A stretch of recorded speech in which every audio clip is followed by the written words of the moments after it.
Hey, That's a person. that's not how you start this. You don't get to start this podcast. All right, fine. I'll start it. Nope. Then. Okay, Tyler. Hey, it's the Giant breaking Bombcast. news. Tyler Welcome to the Giant Ninja Bombcast. Blevins stars in an original graphic novel, It's the November Ninja: The Most Dangerous Game. 2019 podcast. Oh, Are we is it hunting ninja? Is it about him? All right, I'm leaving. Is it an isekai with ninja? Releasing this December, the graphic novel begins at the end of one fateful stream when Uh-huh. Ninja receives a strange package at his doorstep containing a mysterious contraption that appears to be a game controller. Oh no! With a mind of its own, the controller clasps on and teleports Ninja right into the Battle Royale's universe. Yes. Where he must find a way to stay alive, win the game, and ultimately save the world.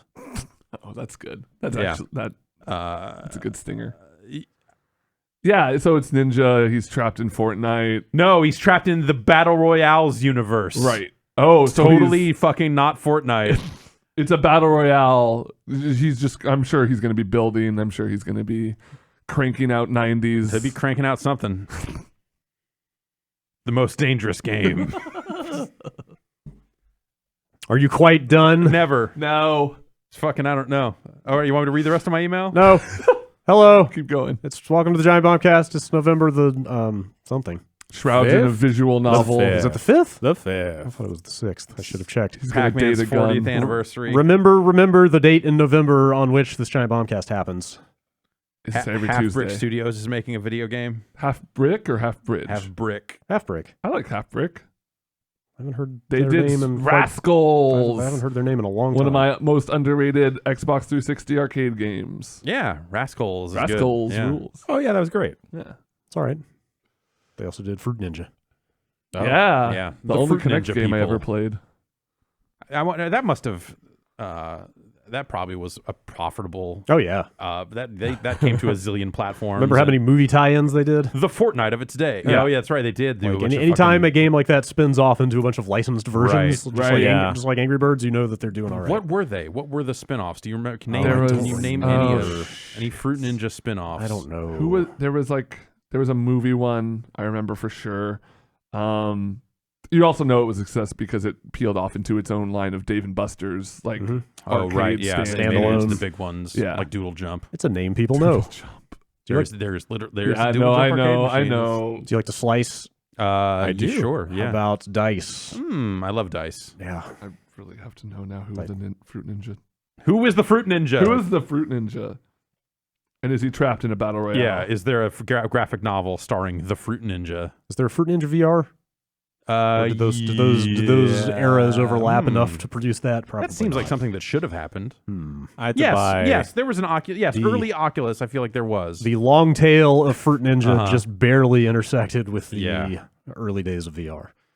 There was a Fruit Ninja Puss in Boots in the Shrek universe. Man, I thought you were gonna say something. I was Yeah. like, what the fuck? Shrek Ninja. Also, a live-action family comedy film version of the app is being adapted by Half Brick Studios, which would team up with Trip Vinson and his brother. That's not a real person. Trip Vinson and J.P. Lavin are developing the script for New Line Cinema.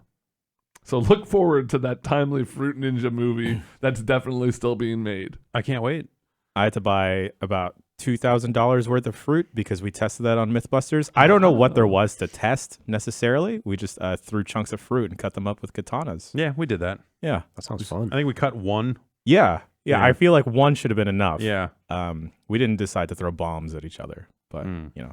maybe we It's- missed out on that. It's actually pretty hard to find cartoonish, like big black bombs with a giant fuse. It's- Yeah, they don't make them anymore. No, you get them now at it's like all a Halloween store, drones and or shit. you could get like bowling balls and just put rope in the hole. I don't think you'll be able to cut a bowling ball with a katana. I don't think so either. Well, you shouldn't because you're Yeah, not supposed to you're in not the supposed to. game, so it's Oh, fine. yeah. Yeah. Good call. Good call. Yeah. If you remember the rules of Fruit Ninja, Which I obviously don't. yeah, what the fuck, man? What's worth the most? Watermelon?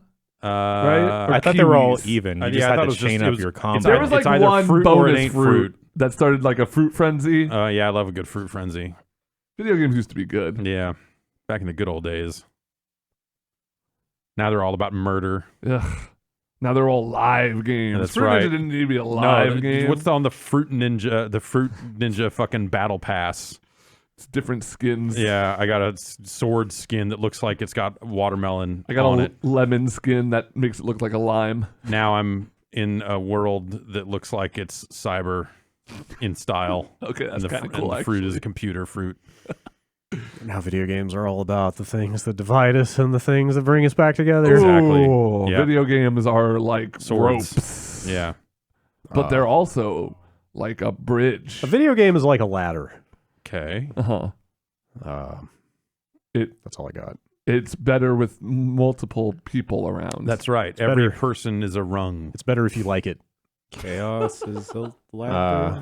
The world is a vampire. Okay, we can talk Okay. about Death Stranding today.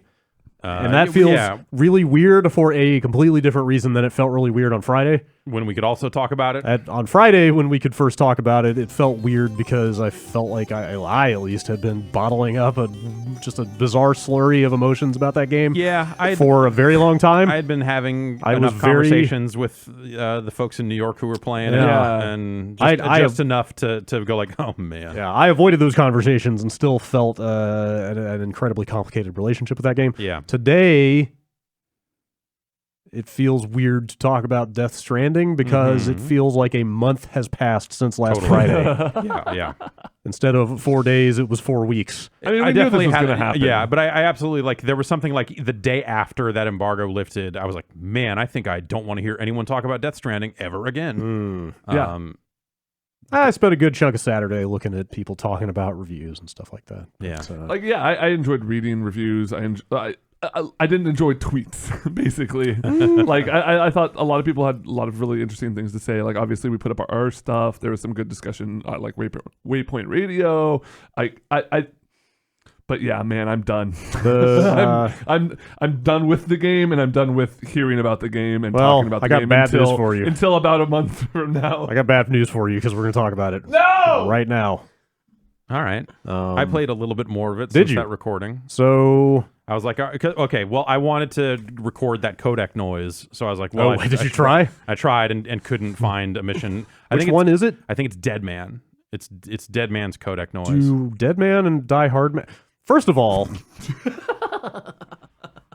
God, we could just spend 3 hours on this. and really say nothing. could. And say nothing. Yeah. First of Much all- like the game itself. First of we all- could spend 60 hours talking about Death Stranding and say jack shit. I feel like most of the voice actors in that game pronounce the man like man, typically. Heartman. Heartman. Yeah. Hey, Dead- it's me, Dead Heartman. Uh-huh. But the voice actor, the guy who plays Die Hard Man, who I think does a very fine job in that role, Sure. says Die Hardman. Yeah. And it's killing me. It's because he's saying the hard man. Yeah, he's German. Yeah. That would be D Hardman. Yeah. But anyway, do Dead Man and Die Hard Man have different codec noises, or I thought they had the same I one? believe they have different ones. I know Mama has her own. Yeah, Mama has her Because own. she's the kind of gadget master. Sure. Like she's the one that introduces all your gear. Okay. So she definitely has her own Yeah. codec noise. All right. And then, But I feel like those other two guys have the same I think one. I think it's different. It might be different. because I heard Die Hardman's Yes. and was like, that's not the one.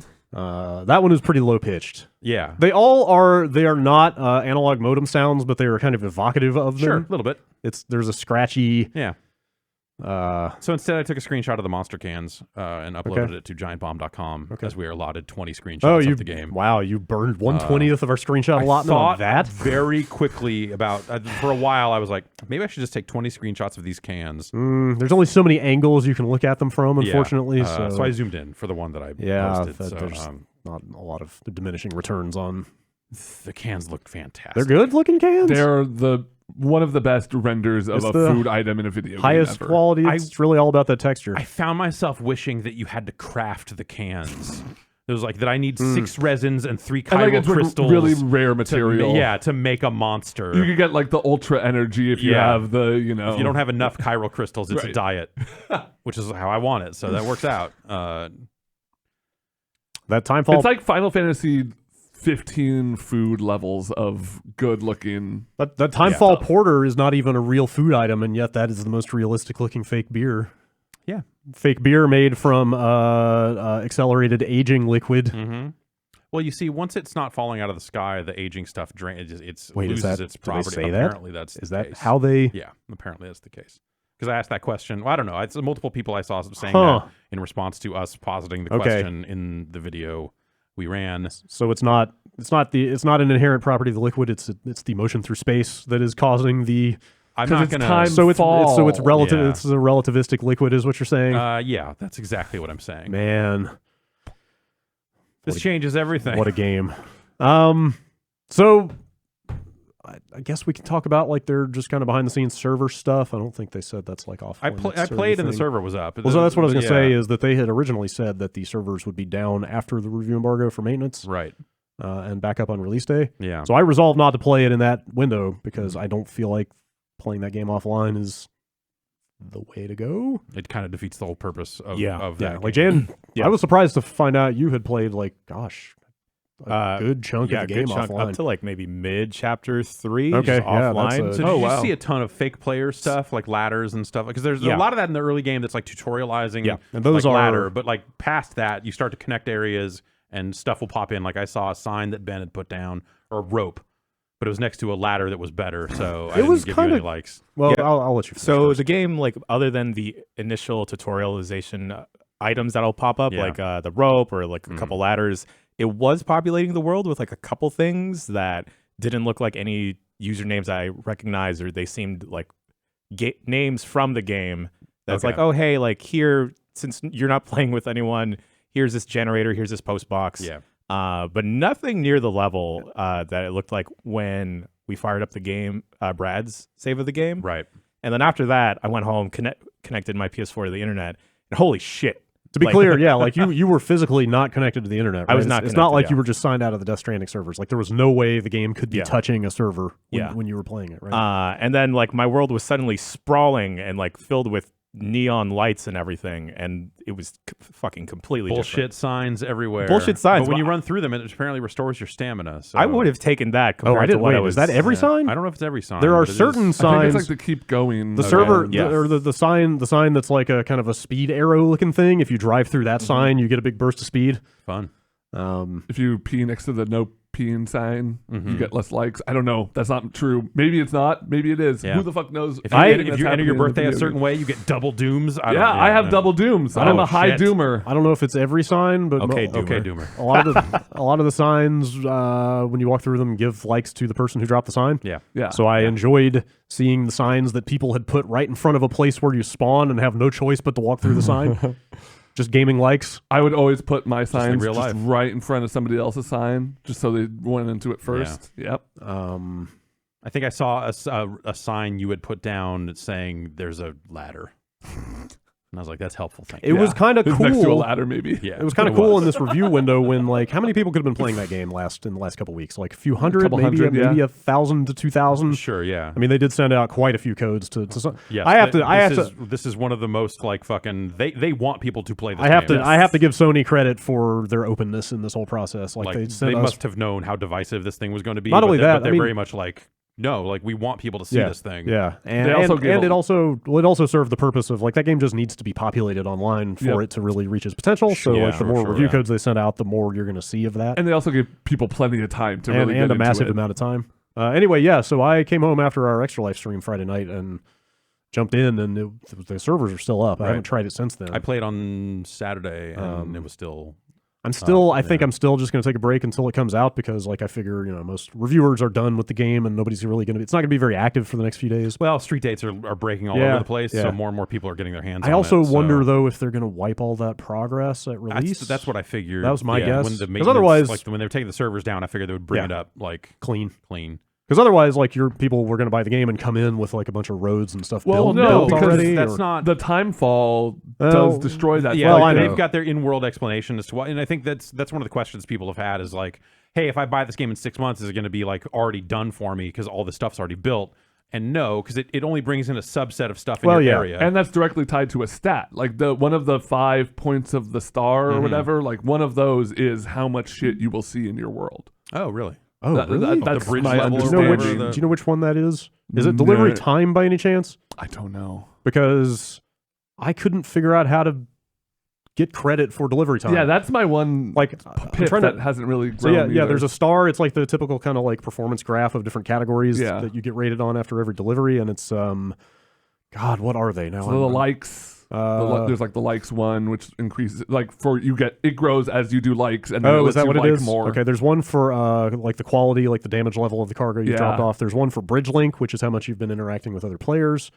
I think one of them the delivery route. Yes, like how efficient how your long, route was. Yeah, because every delivery you do, they track the as the crow flies distance between point A and B, and then rate you on how much you deviated from that path. Yeah. But then the delivery time one was the only one, because every time you level those up to a certain point, you get a boost to something about your character. Yes. Like, you can regain your balance easier every time you get 10 levels in this. Right. What are some of the other ones? Like the window for liking gets longer. Things, yeah. And then you mentioned the more stuff shows up in your world. Which so I wonder if that's tied to the delivery time rating, because I've never been able to level that thing up. I wonder if it only levels on deliveries that have time limits on them. Yeah, maybe so.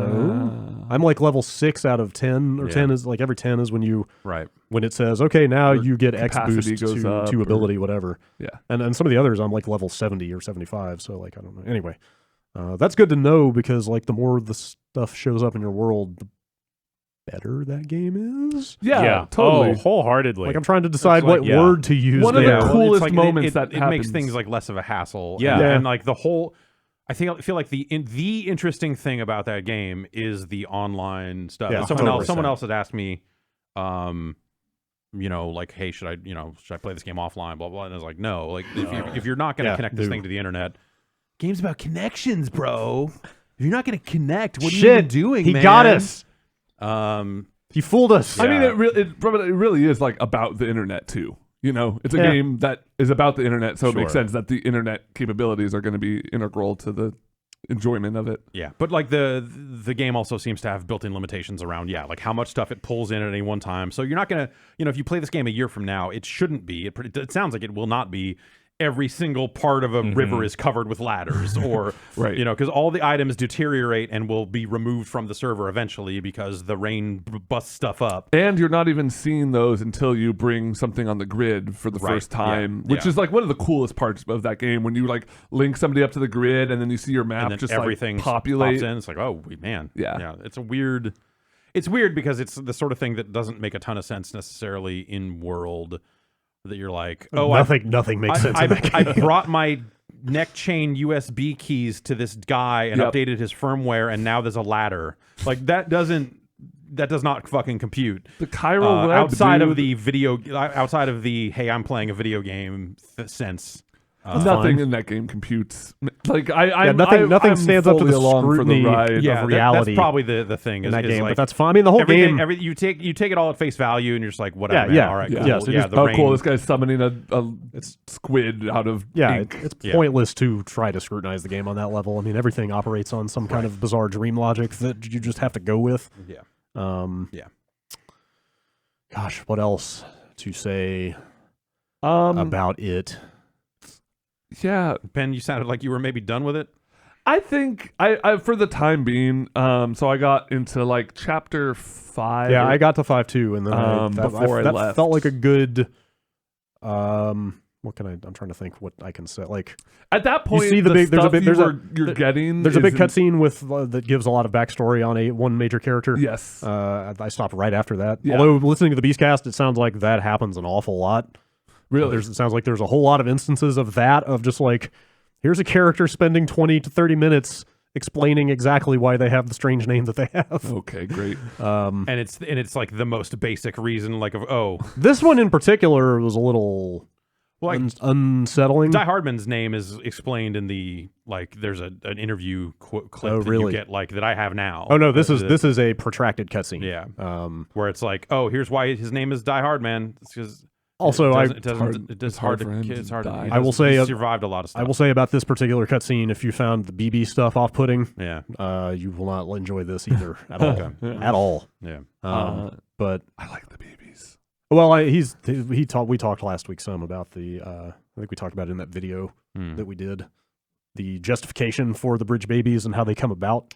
Yeah, how they are made. That's the stuff I'm talking about. Yeah, This is that sort stuff of is just like this is different from that, but in the gross. same It's a similar vein, Yeah. It's just like pretty uncomfortable. Yeah. So yeah, I got to like chapter 5-ish, and I was enjoying my time with it. This was all at this point now like 3 weeks ago.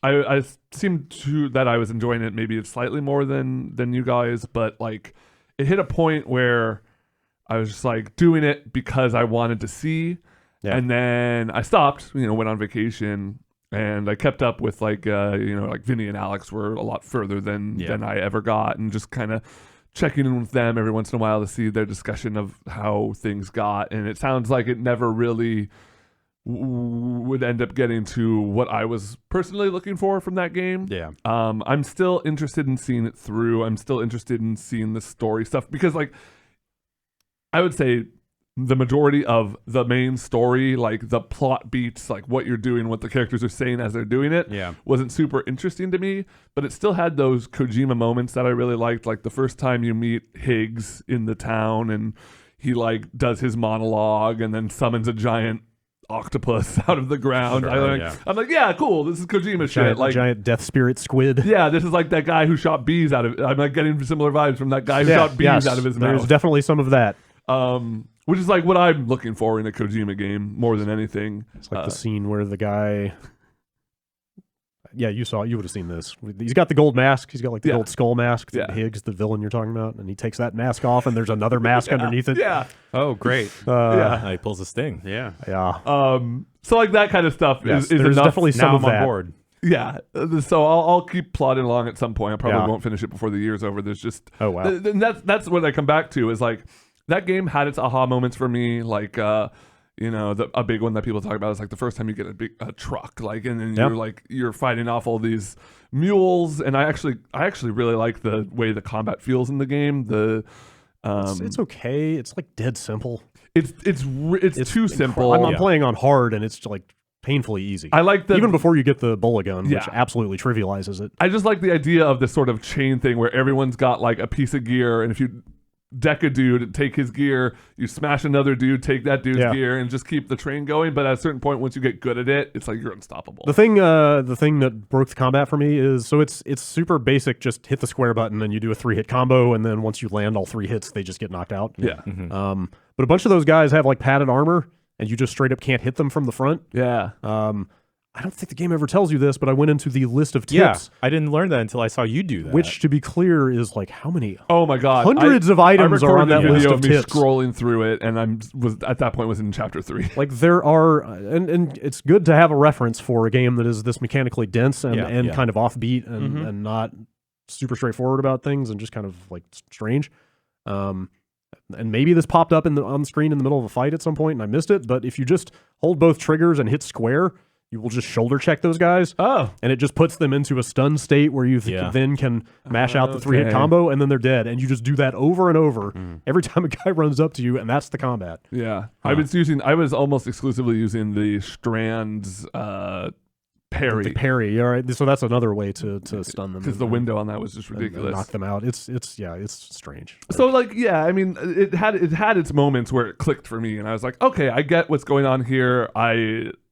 But like they were just so few and far between, and there's so many other really good games out right now that I'd rather be putting my time into. Yeah, I get it. Yeah, we're definitely at the point of the year where you really have to budget your time and decide like what matters to you the most. I respect the hell out of the scope of this weird indie project. Like this is so clearly what Kojima wanted. It doesn't feel compromised in many ways, which like oftentimes when you get like a big name on a project like this, you can sometimes see the point where like maybe a studio would step in or a like the publisher would step in and be like, could you maybe like add a little bit of maybe this rein this in a little bit. But no, this is like fully just like I honestly, it feels to me like Kojima is having his Phantom Menace moment of like, he has reached a level. He has reached a level that has been brewing in my mind for the longest time. He's reached a level of stature and clout where he essentially can, at least for right now, like we'll see what happens after this, but he was able to basically do whatever the hell he wanted, just his raw ideas unfettered, into pour them into this product, and here we are. Yeah. it might have been a little better off with a few collaborators around to kind of maybe refine, people one telling person. him no. refine a few of those ideas. But here's that there is a studio there, and then I know. Sony was involved in the production of it as well. And yes, it's but not also, like he was alone in a bunker. No, but also when you let's say late in a fairly accomplished career, you get to a point where maybe you can build a staff of people that may not be as willing to challenge you. Yeah, they're like, all right, dude. Yeah.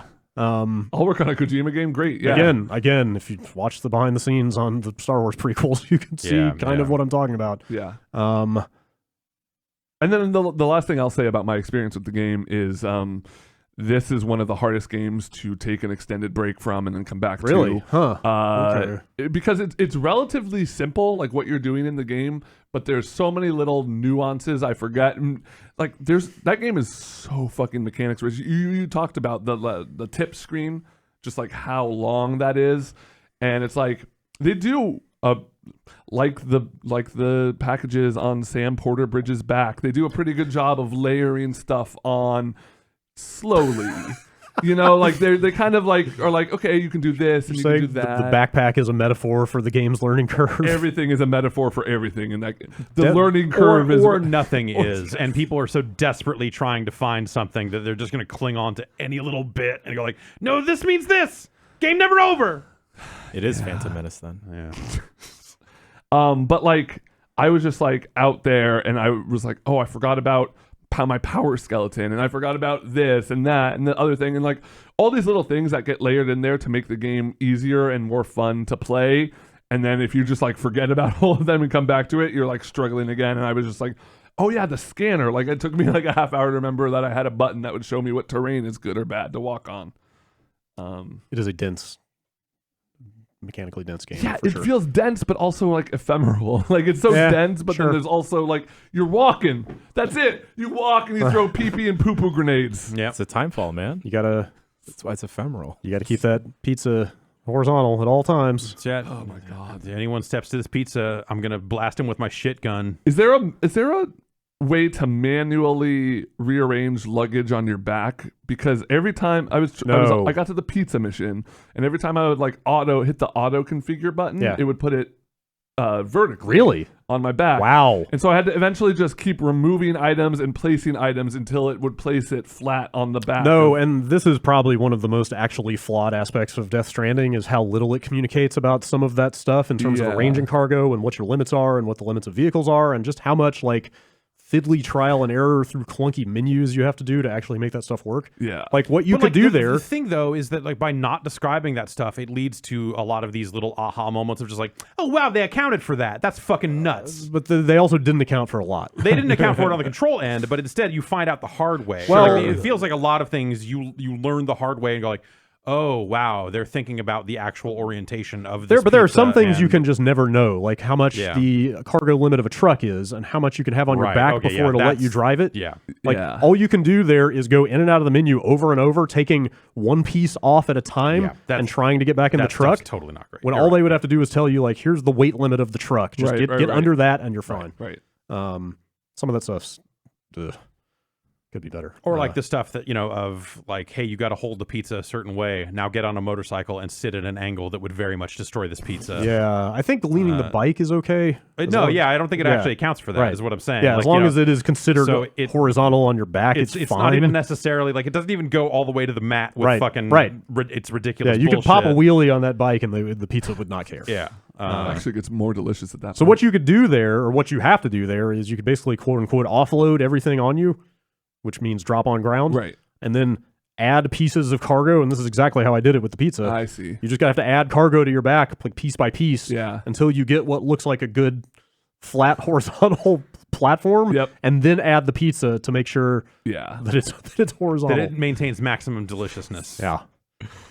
And you have to avoid all those noids on your way there. How did they not get a sponsorship for the pizza? I know. It's mind-blowing. Yeah. It's crazy. Like Domino's Japan was on the Hatsune Miku kick in like 2010 or whatever. Yeah. You think they'd be hip enough to hit up Kojima. Maybe they got the opportunity. Maybe it was pitched and they were like, no, we're good, man. No, we see what you're. No. Is there anything other than Monster? Maybe it was like a brand exclusivity. There's the AMC Norman Reedus motorcycle show. Right. Yes. that you can. That's the only other thing I've seen, I think. Is Monster big in Japan, do you know? I don't know. I don't know. Because I feel like Godzilla certainly is, and he's something of a monster. I feel like most of the brands that I can think of in Kojima games to date have been big in that market. Like Calorie Made and stuff like that. I don't know enough about Monster's international presence. I'm Yeah. sorry. You feel like we would. Yeah, it seems like if anyone would know. To your point about just the audacious weirdness of this thing. Yeah. Like with respect to it being like promoted in a mainstream way. Yeah.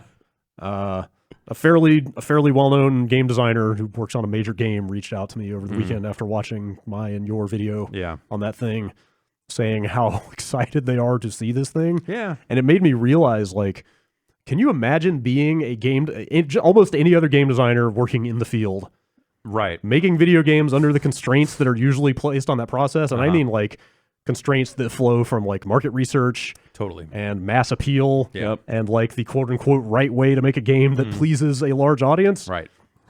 And just confronting, like, the sheer reality of this game. Yeah. Like, to think, like, oh my god, like, the dominant player in the console space threw a huge budget at this thing and got a bunch of like relatively bankable Hollywood talent on it. Yeah. Right. And this is what they made. Yeah. So my understanding, I mean, I guess I don't know. I don't know if we talked about this in that video or if we've talked about this previously, but like I had conversations when they first announced this deal with Kojima, that when Sony first said, hey, we're doing his next game.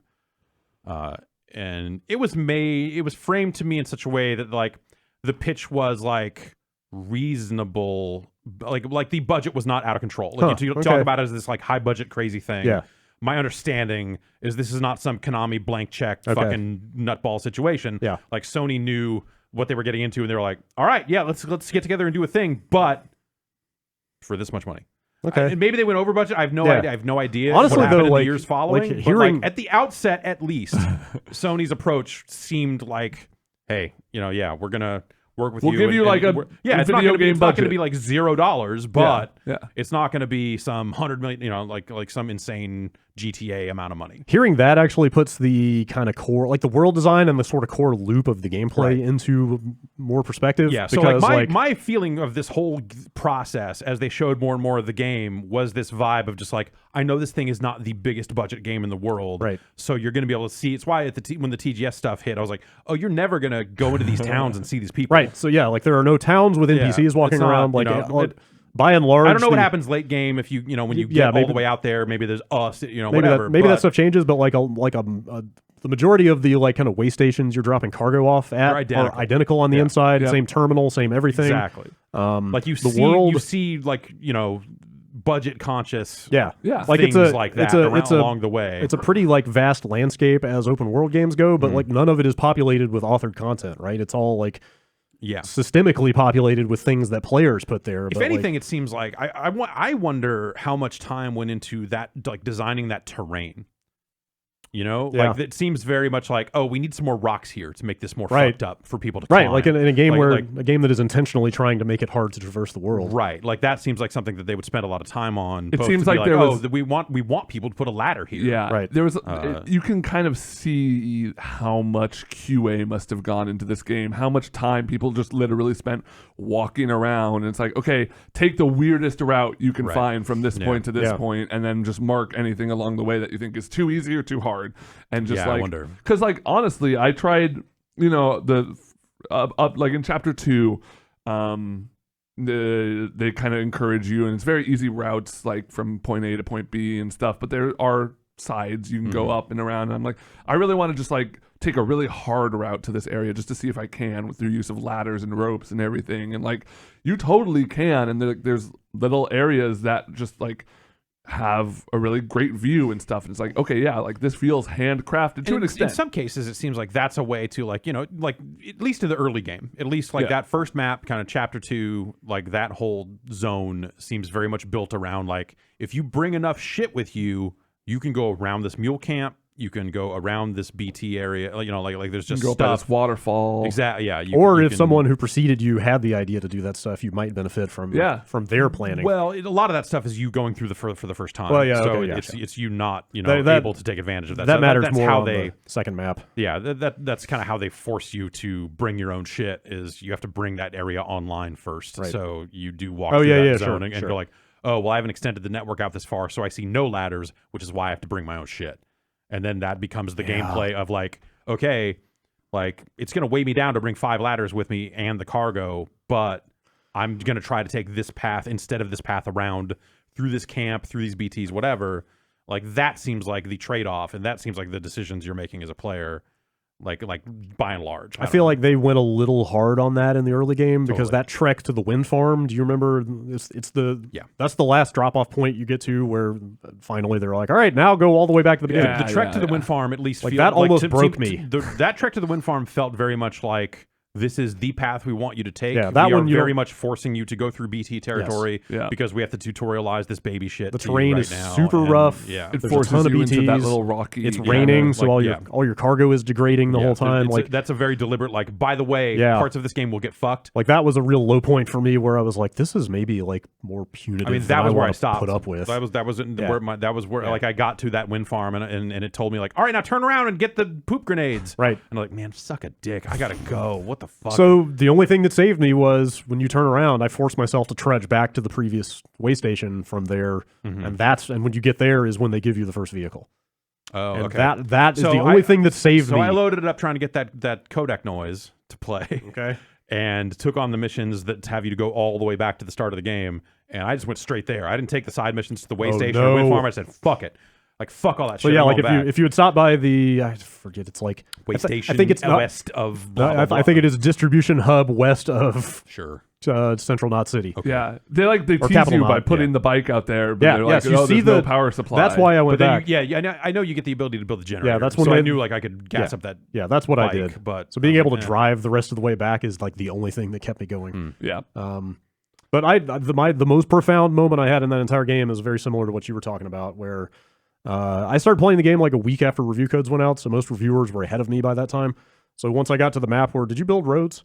You must have gotten to that point, yes. right?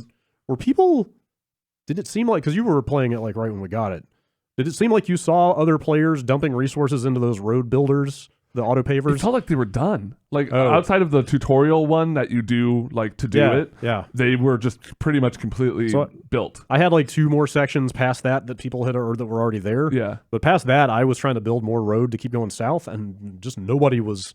And I feel like most reviewers would probably just pass me at that point because they'd been in for like a week longer than me. yeah. So I ended up having to do all the roads myself. I went through a mule camp one time, and there were just like tons of ceramics and metals and all the shit you need to build roads and a truck. Yeah. So I killed all the mules, stole their truck, and loaded it up with as many resources as it would possibly carry. Yeah. And then realized that my path back to where the road was the most rocky, heinous terrain that I'd ever seen in that game. Mhm. Spent like over 30 minutes trying to drive the truck over these like insane, it's the weird like vertical rocks you know, Yes. that stick out of the ground. Yes. And like the trucks can jump. So like Yeah. the trucks are straight up hydraulic. They can jump. Can the trucks double jump? I don't know. Okay. That's a good question.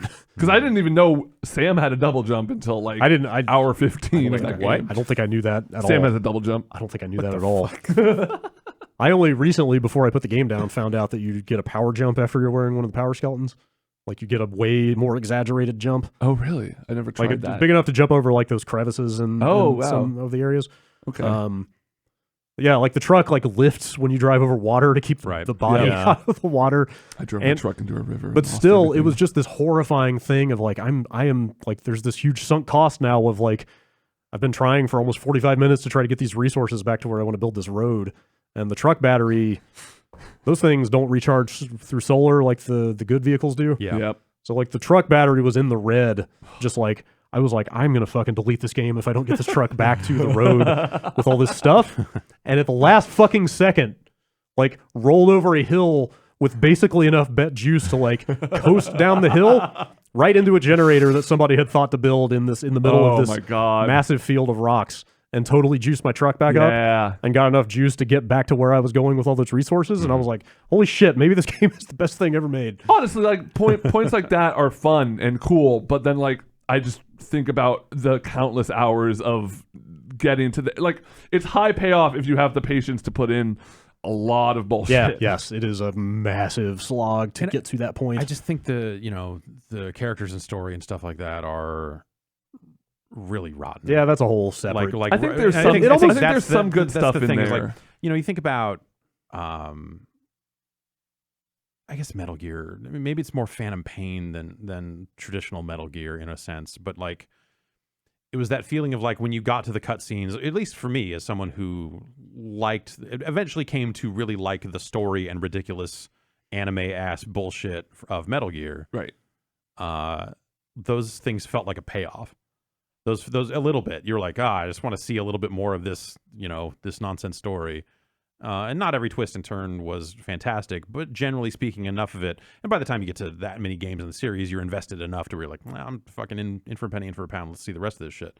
Like Death Stranding, I don't think has, obviously it's the first game. It doesn't have that going for it. And I feel like right out of the gate, the things they do with Sam and his name and those initial cutscenes out of the gate, like the very early reveal of who Sam is and all this other shit. And say the name. I'm not going to do that to people. People should, if they're going to play it, they're going to play it. I can't believe it. But it was like, literally, I got to that point, and right there, I was almost like, "Oh fuck this!" Yeah, it's right up there. It's right up there with the handcuffs. It's right up there with the handcuffs. And I feel like that's been my problem with the game. Is every single kind of story dump I've seen thus far has pushed me further away from the game. I think the interesting things about the game are that shared experience, right? That hey, this generator got built. Like the systems involved are fascinating. The part where it's like, hey, you just pretty much walk around and deliver cargo, like I could kind of take it or leave it. But there's things about the systems around that you're like, this is at least interesting. I can look at this and go like, this kind of doesn't exist. I mean, like, Fable did stuff where you see little balls of other players in world, like you see little facets of asynchronous multiplayer, Dark Souls over the last messages and stuff like that. You see the last 10 years of gaming, like that type of asynchronous stuff, kind of brought to bear here in a more realized way. It exists at a scale that I don't think we've seen. That's the thing that's interesting about it to me. But the rest of it is so actively pushing me away that it's like I feel like, well, I got what I'm going to get out of that so far. Yeah, I mean, if you're not invested in the payoff, like there's really no point. That's the problem. Is hearing that there is no payoff. Kind of going through and with what Vinny and Alex had to say on the Beastcast and some of the stuff from talking to them as they were working their way through the game.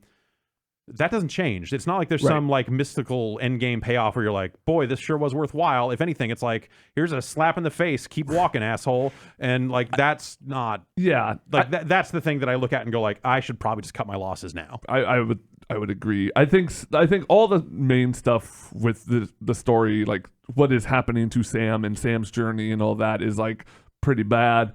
But I think there's stuff about that world that's really cool. Like when you start learning more about like who are the mules and like what's up with them. There's like little facets of like that stuff that like the nature of the world. Yeah, I think like that stuff's really interesting. Fascinating. I think it sounds like me and you left off right at a point that Vinny described where like it feels like things are coming together and that it's actually heading somewhere. So hearing that it doesn't is kind of a big bummer. But like. Like, I think where we're at is about the point where you get over there's like this massive hump to get over of accepting all the insane, surreal elements of this world, from the timefall to the fucking, spirits of the dead everywhere, the land of the dead internet, and all that stuff. The pee-pee poo-poo grenades. Right, yes, the poop grenades, like that's 6G. Baby in a jar. You thought 5G was good. All that as stuff. We route this stuff through dead. Like, it takes forever, but you finally get to a point where all that stuff starts actually feeling like it's going to make some sense and come together.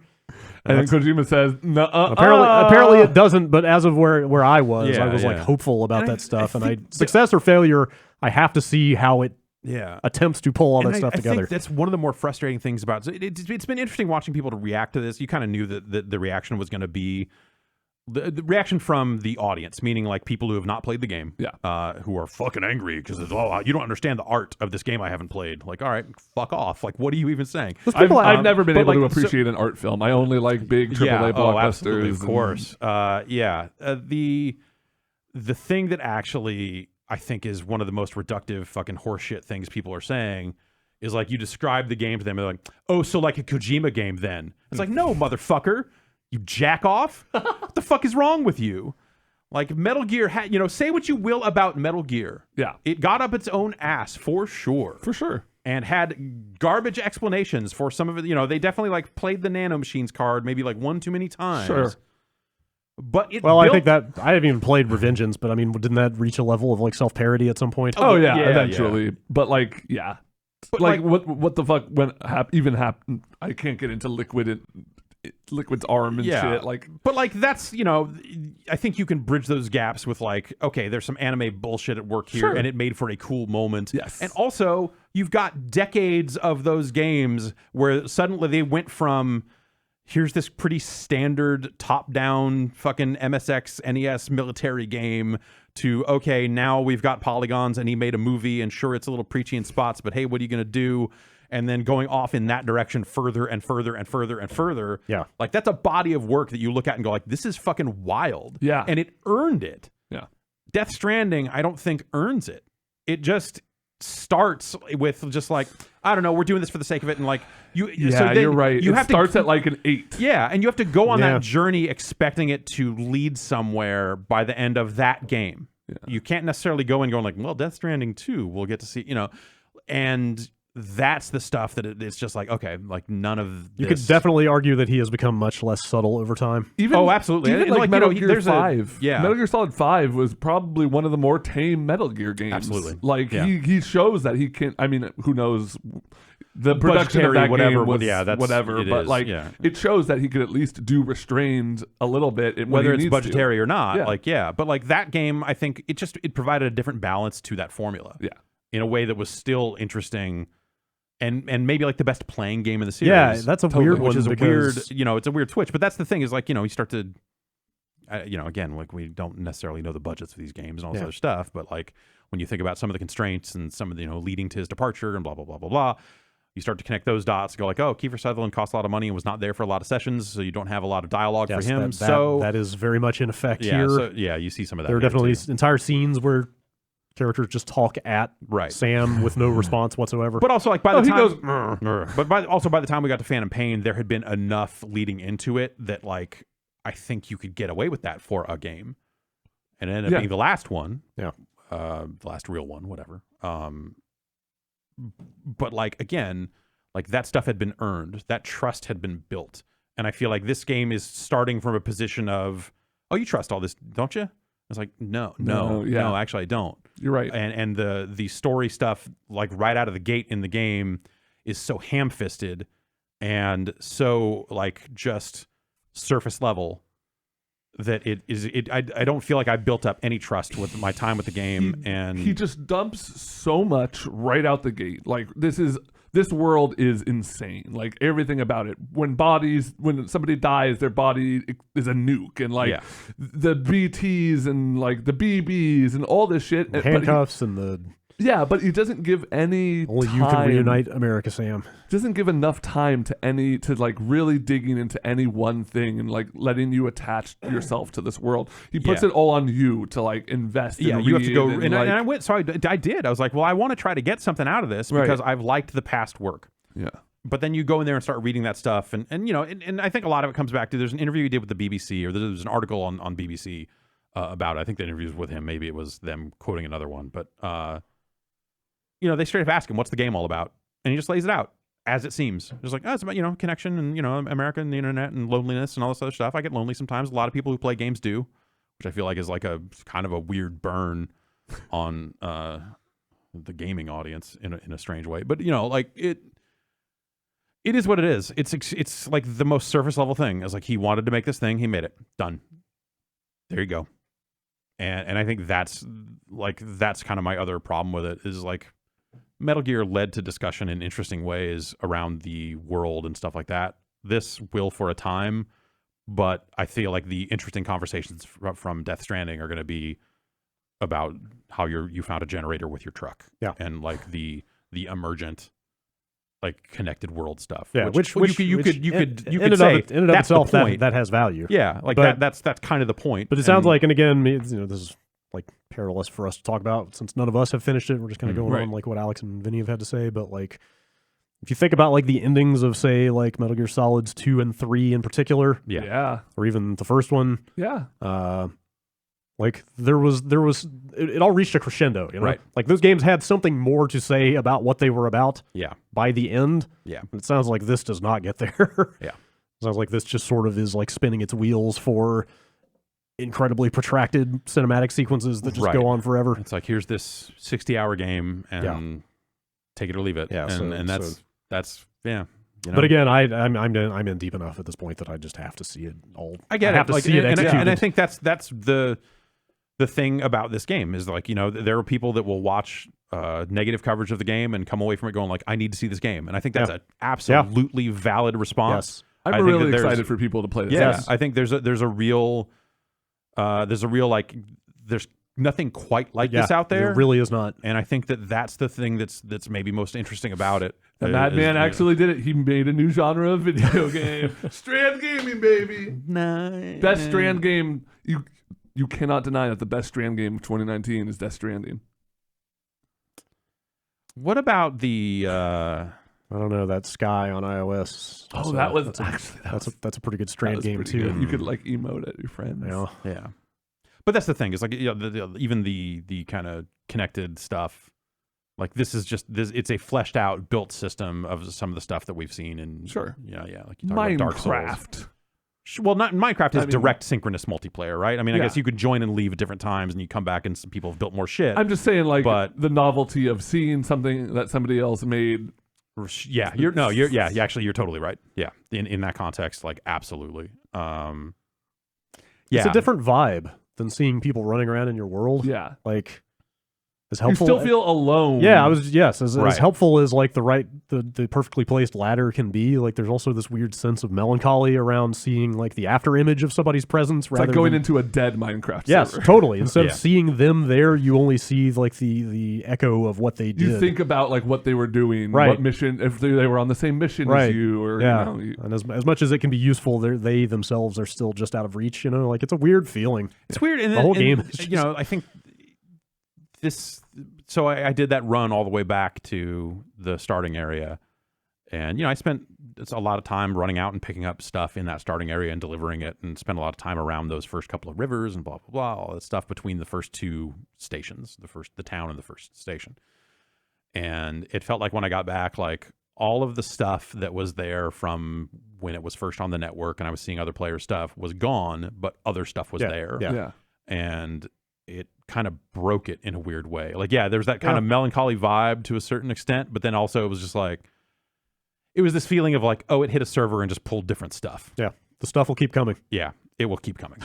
And yeah, I don't know. Like that, I would much rather be like, I remember that dude's ladder. That's a good fucking ladder. Totally. I liked that dude's ladder before. like if you like something, it should like maybe freeze it there. Or I don't know. Oh, so so it's you, got you like a can list do of- that. yeah, it's got a If list. Is that the bridge link stuff with players? 'Cause It's in that system. I think it's called a bridge contract. yeah, that's what I'm talking I about. made a bridge contract with Ben, which apparently he didn't even know about. So like, oh, you're contractually obligated now. To, I didn't know how I'll to play like. more. I went into those menus and tried to find like how do I actually like link with someone or whatever, but it never. Yeah, so that actually is another aspect of it's something I enjoyed during the review process, but now I want to wait until the wide game is out and everybody's playing it to see how it differs, because it was kind of remarkable how many people I know that I encountered.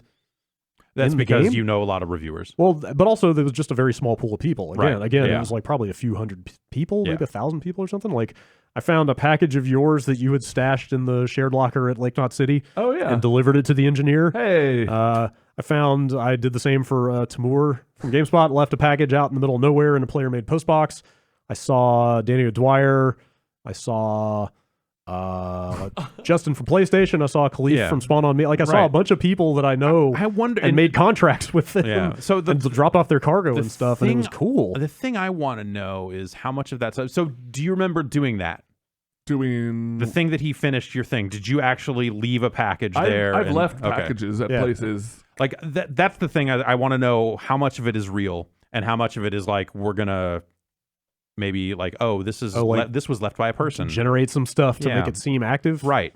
Well, I mean, it I think ties the it to like stuff- a PSN ID and shows an avatar, which you could fabricate, of course. Yeah. But like, I don't mean, know. It like seems like the Forza games fake drive avatars all the time for people who haven't played the game. Yeah, and, but you know, there's my I feel impression like is since this is a game about that, right. Yeah. They would and try to nail do that. it, but that's the thing I wonder is like, you know, will that hold up? Like, will that hold up post launch? Will people go like, I picked up your package, and people are like, I didn't leave a package. I think or is that all real? the best evidence I have that it's all legitimate is that I have found storage lockers of all kinds like that have like nothing from players in them.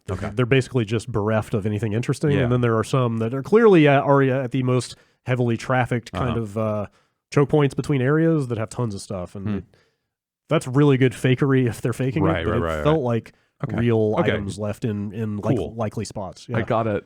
I was playing the game and I get a text from an unknown number and it just says, "I'll piss anywhere I damn well please." And it was one of the most frightening texts I've ever received. And then I opened it up and realized it was from Danny, who I hadn't saved his number in my phone. Yeah. and then he sent a picture of the no pissing sign that I had left in the world. And it was just like, there was a moment there where I was like, I'm dead. I'm dying here. Like Meridian 59 kind of shit. Yeah, game and it's going to be on your corpse, Shit. motherfucker. Kojima's got my phone number. What's he going to do with it? He's sending Norman after me on his ride bike.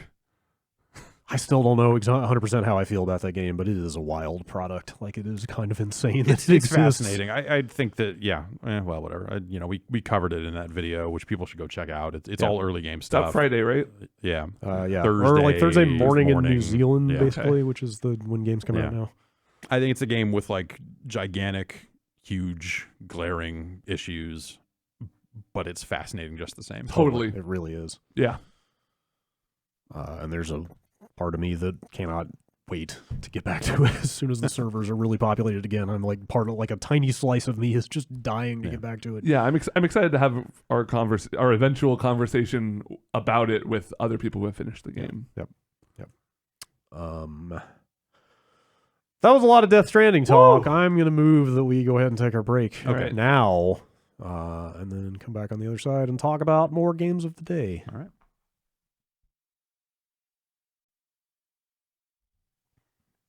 Games. Games. More games. There's more of them. Yeah. It's game season. Tis the season. Game on. Big game baby. hunters. It's time to play the game. Yeah. I know you're playing. Luigi's Mansion 3 Yeah. came out on Halloween. Yeah. It's kind of weird to launch your spooky game on the last day of the spooky season. And then But that's like peak spooky True. awareness, you know? Yeah. for the 30 minutes I managed to play it on Halloween night before I fell asleep. It was peak spooky. Jane, you sounds like you're even deeper than I am, and I'm Yeah. like 4 hours in or something. Think maybe about 2-3 more hours deeper than where you're at. Okay. Yeah. I like that game. Yeah. Me too. I don't know. I don't want to get too much into sort of what the consensus is. Some people are like lavishing praise on it before it came out Yeah. in a way that made me think like, oh my god, like they finally did it. Yeah, they finally- Luigi got his due. Yeah. And I like it, but I don't think it's as mind-blowingly top shelf. Sure. I never really got into. Well, so that's why I was like so struck yeah, when by, people like, were like losing it over this how one, well it was that reviewing. feeling of just like, oh, did they actually like I was kind of like- nail this one like finally? Luigi's or- Mansion always felt like the kind of also ran of Nintendo first party. Like it, like I feel like the first game. I love the first game, and I Yeah. feel like it's always just kind of been looked down on a little bit, or like Really? I feel like Maybe maybe it's like a or cult not, maybe classic. not looked down on, but people just Yeah. weren't that passionate for it. Sure. Like in the way that like just about any Mario game is like revered. You know, it was the only one, like Yeah. forever Yeah. until that 3DS one. And then I didn't. Did you guys play the 3DS one? I did not. kind of bounced I've never off of played it. any of them Really? prior to this. Okay. Yeah. Like I freaking love the first game, and Yeah. I played a decent amount of the 3DS one, and then kind of dropped it for Mhm. reasons I don't really remember. I mean, this game's good. It is cool. It is Yeah. very much that. Like Yeah. it's got the same kind of shoebox diorama look to every room you go in, and like same. It's a Ghostbusters. Mhm. Like you've got your vacuum and you suck up ghosts, but They had proton packs in Ghostbusters, not vacuums, so I don't really get it. same shit. Influenced by proton packs then? Same Okay. shit. All right, if you say so. I can't remember what all the mechanics were of the. I haven't played the first one in. the first one was 15 just years. like very mechanics bare. It was like Was it like you could suck the vacuum in? Could you also blow it out in that I one? don't think you could blow Or it was out. it It was just- basically like flashlight and vacuum in. And that was it. Yeah. It was Oh pretty wow. much- Okay. So I don't remember how much they added in the 3DS one, but this one, You can I suck. want to say the blow came in the 3DS. That sounds right, and maybe the blacklight stuff did too. I seem to remember people going like, "Oh shit, it's gone from suck to blow." Finally, Luigi blows now. Yeah. Yeah. Guys just ruined this game for me. No, What? I'm way past that point. Like, Do you want Luigi to blow instead? Oh, dude, Luigi blows so well though. Like Luigi has all the powers of Luigi. playing when you look at it seems like playing that game with my girlfriend and like the shorthand around the vacuum of like her telling me what to do is just like that ship sailed already. It's just like suck that ghost, suck him, and it's just like okay, Flash him. I'm on it. Flash him, blow that. Like it's Flash him just and suck him. impossible to Flash talk him and suck him. about. But so the vacuum has suction and it'll also blow out. You've got the black light, which I can't remember if that's new or not, but that lets you materialize. There's like hints of like spectral objects that are invisible in the environment. You can use the black light to make them materialize so you can interact with them. I do that when I check into hotels. Yep. That's a good policy to have. I find a lot of ghosts. This is in fact a hotel. You flip over the mattress, Oh God. you scan it, Yeah. look for any spectral emissions. Oh yeah, I found a lot. I added some of my own and left. To be in another room. Yeah. You've got Luigi, which adds a fair amount of stuff. Yes. Yes. Okay, what is Luigi? What's What does he Luigi's do? deal? Luigi is just a Jello. Who is Luigi and what does he do? Luigi is just a Jello man that you can spawn at any time. So he like shows up with a bunch of Jello shots? No, to he is- festivals? he's He's made out of like literal Jello. It's Jello coffee Man. and ectoplasm. Yes. Okay. Wait, Yes. did they say that? Yeah, apparently that's canon in the 3DS version. Oh wow. Because That EGAD he's- is all about like Oh, coffee. the goo was in the 3DS game? Yes. Huh. Yes. According to a couple of friends that have conferred with me, it is canon that Okay. Luigi's made out of coffee and ectoplasm. So I have a lot to relate to with Luigi. Never have I felt more represented in a game. Oh, the suction cups are the other thing I forgot about that you can do. You can shoot suction cups onto a bunch of stuff, and they have like a little rope hanging off that you can grab and then pull to like pull a bunch of stuff. So Luigi can do everything that Luigi can do, except in goo form. Okay. So you're shooting goo suction cups. Okay. You have So a- the idea is that You have a goo but vacuum since he's cleaner. goo, he can get places Yeah. that regular Luigi There are- cannot. yes. And it's a kind of a Yes. neat, like almost Metroid-ish thing. In fact, it's like better than that because Better than Metroid. Better than Metroid. There you Put it on go. the box. back of the box. So Luigi can go through grates and fences and like anything Yeah. with like bars and grating and stuff like that. Yeah. And before you get to him, or before you get him, you realize you've been seeing stuff like that all over the game, but it's not like it doesn't jump out in a hotspot way of like, Right. oh, this you is don't good. see like a big Yeah. shiny glowy thing. There's not some behind it. flashing- maybe I'll be able to get here someday. There's not some flashing sign of like get the ability and then you can get in here. Like Yeah. they blend into the background really well. And then when you get him, you're like, oh my god, I've been seeing places I could use him all over the game. So is it sometimes stuff where you like, and you can switch back and forth between the two at any Yeah. time? Yeah. So You can- it's you like can you can spawn him. stand on a platform to open a Yeah, grate, and then to Luigi their- goes in and to their does this, credit- and to- like that. yeah. That's the game. Yeah, Maybe they do later, but to their credit, I haven't seen a single instance of like put Luigi on the Switch and Oh, then, yeah, and then yeah. Okay. switch back to it's- Luigi and okay, do they've something not done else. that. Okay. It's been a lot more creative stuff. Got it. You're quickly Cool. going Great. to have to jump back and forth in between Luigi and Luigi super fast Oh, to that get them going. oh boy, that might be where this is going to break down for me. It reminds me of Cookies and Cream. Yeah. Okay. Of where like you have to open up the door for someone for Luigi or Luigi very quickly, bust some ghosts to get both of them to safety. Also, Luigi doesn't survive in water. Yeah. So any standing or running water, He's water soluble. Yeah, Got Sure. So you can't get them.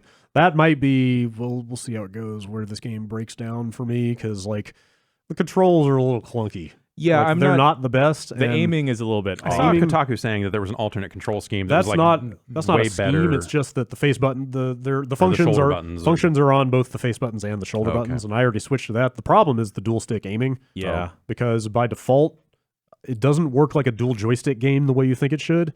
It's tank controls. Like- yeah, there's like pivot time in Like, there. And stuff well, it's not too. just that. Oh, It's okay, that so left and right literal, on the like, stick are relative to the way Luigi is facing. So, like, if you're facing toward the screen and you tell him and you Yeah. hit left on the stick, he's going to turn right. Oh, okay. His like you're That's right. weird. And I haven't tried it, but apparently you can toggle that off. And I Yeah, think okay. I'm going to have to do that. But what that does is then you do get absolute dual joystick controls, but you can't aim up and down anymore because that's what the up and down on the stick are doing. Are giving you 360 horizontal. God, it's like So GoldenEye all over again. then the aiming up and down is on the gyroscope in the controller. So I don't know that there's a great solution here. Yeah, I tried it both ways of turning off the I gyroscope. haven't tried that yet. And I just couldn't then like aim up at all. Right. And I was fucking up a bunch of boss encounters and stuff. Yeah, and so I just got to the first boss that really has a bunch of tight timing windows last night. Yeah. And between the weird wonky aiming and like Luigi takes some time to get going, and that just was I've always said that about him. He's got to rev up. I really didn't. That boss fight really turned me off because like it's just not Sure. it's not a tight action game, and yet they start throwing some stuff at you that demands that. It makes me wish Luigi had a dodge roll. Yes, if you just had a dodge, that fight would have been totally fun. It fits in with his cowardice nature that Yeah. he'd be able to roll away from something. But like the Luigi puzzles have been pretty creative so far. Like you can switch back and forth, and if you leave one of like, let's say you're using Luigi aiming the vacuum up and sucking the vacuum. If you switch while you're doing that, he'll stay in that position doing that thing. So there are puzzles that require you to like leave them like lock them into certain actions to kind of set up little combo solutions. It's neat. There's a moment, I think, in the next dungeon or floor you get into, Brad, where they almost borderline replicate the father-son Kamehameha. Huh. It was really good. Okay. And then it's just Do you Luigi think and Luigi is Luigi's son? Well, not biologically, but like the bond they have. Okay, well, then it's kind of like how Majin what is- Buu is like Okay. almost the son of everyone, kind of. Yeah. Okay. Yeah. All right. It's pretty good. Like they do environmental interactions extremely well. Yeah. I also like that it doesn't really communicate anything with you. Yeah. And that you're just kind of like, it's total sandbox diorama of like, hey, Kinda. just poke around. Yeah, You'll eventually figure it out. They did little scripting on just like about every object in the background in some way for you to like bust it up or interact with it, like activate a thing and find a secret door. Like it's fun to poke around in that environment. Yeah. And just There see were what happens. times though where it's like, it would have me do a mechanic that I just wasn't familiar with, or like it would add an extra function to a mechanic that it wouldn't immediately communicate with you. Yes. That I guess the neat thing is you can go into your options menu. And if you're really, really stuck, you can contact Professor Egad and be like, hey, like this is what you're fucking up on. Remember that this thing will also do that. I turned off his hints and then promptly is in that shopping mezzanine where there's like a barbershop and, a cafe and stuff like that. Like there's a certain puzzle there, you may know what I'm talking about, where like I just happened to not blow the vacuum cleaner at the exact right position they wanted me to. Oh, okay. And then I spent like 20 minutes walking around going like, what the hell am I doing wrong? I cannot get through this. And then like I just had to I blew on the wrong object basically, and I hear that. it's a little wonky in places, but it also looks really good. Like for a Switch game, it's got a really nice look to it. It's cool. Yeah, I think I'm just probably at the point now where it's just like the downward slope of just, well, got to finish it. Yeah. The other thing about it is that the whole conceit is that you're in a very tall, skinny hotel, and all the ghosts have stolen all the buttons out of the elevator. So basically, kind of every time you like beat the big bad ghost on a floor, it Get the button to the next floor. barfs up a button for another floor. Yeah. Do you go in order, or is it? No, they're all over the place. Okay. Yeah. Cool. But the downside is that just leads to it feeling like you're doing a bunch of little short 15 to 30 minute levels instead of like, I miss having like have you played the first one recently? Not recently. Do you remember? I feel like my memory of that game is that it was like one big environment, like kind of Resident Evil style of you can sort of explore the whole space. Right. It wasn't like a Metroidvania where you were unlocking ways to get in other doors, but it was just like literally doors would unlock eventually. This is much more compartmentalized of like each floor is kind of self-contained and you'd sort of do the whole thing. I think the portable nature of the Switch kind of lends itself well I to guess, that, like a shorter play yeah. session I get style. it. Just like you feel like you accomplished a thing and move on. I get it. It is bite-sized in that way. I just kind of wish you had a little more freedom to kind of roam. Yeah. The best thing in that game for me is that the pause menu or the communicator that you have with the professor is basically a virtual boy. Yeah. And like everything's red. They're totally poking fun at it. It's like, everything's going to be much better in red. The dialogue is incredibly just sort of like self-aware about the massive failure of the virtual boy. Like they straight up poke fun at how it just was a complete sales disaster in the dialogue, which is surprisingly enough time has passed. Self-aware for Nintendo. That's been a thing in that series. Yeah, like you have a poking fun at stuff. Well, no, you have a Nintendo handheld. Oh, okay. Like you have a Game Boy Horror in the first game, the Game Boy Horror, and then what is it? I think you have a Nintendo Dual Scream in the second one. That's good. And now you have the Virtual Boo. I feel like that's a different thing. Maybe. That's what Hatsune Miku is. It's a boo, but it's with like cyberpunk. It's a cyberpunk boo on the grid. Okay. Wireframe boo. Vector boo. Yeah. Yeah, this game's it's fun. I'm enjoying it. It's a little because it was made by Next Level, the studio that did like Punch Out and right. Yeah. Like it feels mostly like a first party Nintendo game, but I feel like it's just a little bit of elements of like polish around the edges that are not quite as strong. But I think it's pretty good. Cool. Games? Need for Speed Heat. Oh boy, is out. Wow. This Friday. Is it like a phone game? No, this is a Need for Speed game for PlayStation 4, Xbox One, and personal computers. What? And so I guess like the trial, like the EA Access stuff has come to all platforms now. Like that's out on PS4 and it's out on obviously like Origin Access. Did the like high tier access period start already? Yes, I believe today is the first day. So people are out there playing it. Yeah, for like their 10-hour trial or whatever. So I started. Yeah, I played a bit of that over the weekend, and all right. Thank you for the Need for Speed. Is it hot?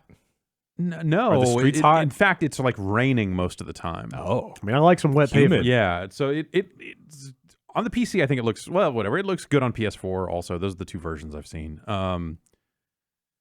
The frame rate you get out of the PC certainly goes a long way. I think it's a pretty nice looking game. Like it's the Frostbite engine feels like it is maybe that they have like wrestled it to the ground and said, no, this is a driving game. Stop being difficult, and have gotten it to work this time better than maybe they have in the past. But it's a nice looking game. Everything busts up when you drive through it. Almost too much. Like, it's like a big tree that just disintegrates when you hit it. And you're like, that maybe some of these objects should be solid to make me have to drive a little carefully. But so there's a couple of interesting things around the edges. What kind of a Need for Speed is this? It's another one of the ones they've been making. Okay. It's another open world Need for Speed game. I've not seen any other players yet because I've been playing prior to the period starting. But it is, you can play online or offline, and if you pick online, there's really no pause. Like mid-race, you pause the game, your car keeps, you go to the map, your car keeps rolling and crashes into a fucking, like, what the fuck? Like, it's annoying, actually. It's like you're looking at your Google Maps totally. on your phone. It's like frustrating it's like, it's like that. So you can play offline and then pause the damn game.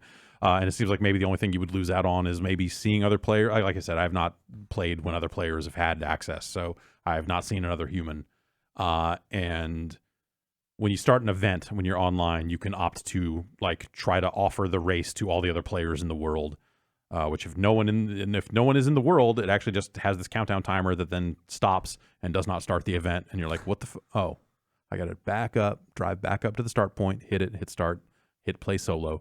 Anyway, it is an open world racing game, and they have put events in there, and they've got a little drift story, they've got an off-road racing story, and they've got a racing story. And what is the tone of the writing? It's like it curses a little more than I remember Need for Speed swearing. It's like a lot of like people going, "Oh, bullshit!"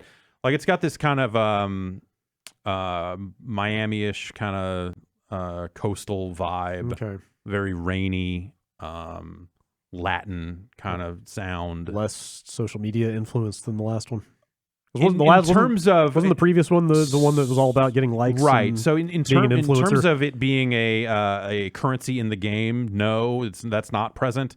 But like one of the first things you do is you go do a race, and then the lady you're working with is like, "Oh, we got like hundreds of views of this video." So it's like the story certainly. You're going viral. Yeah, the story certainly has aspects of just like we outran the cops and posted it to the internet. How badass is this?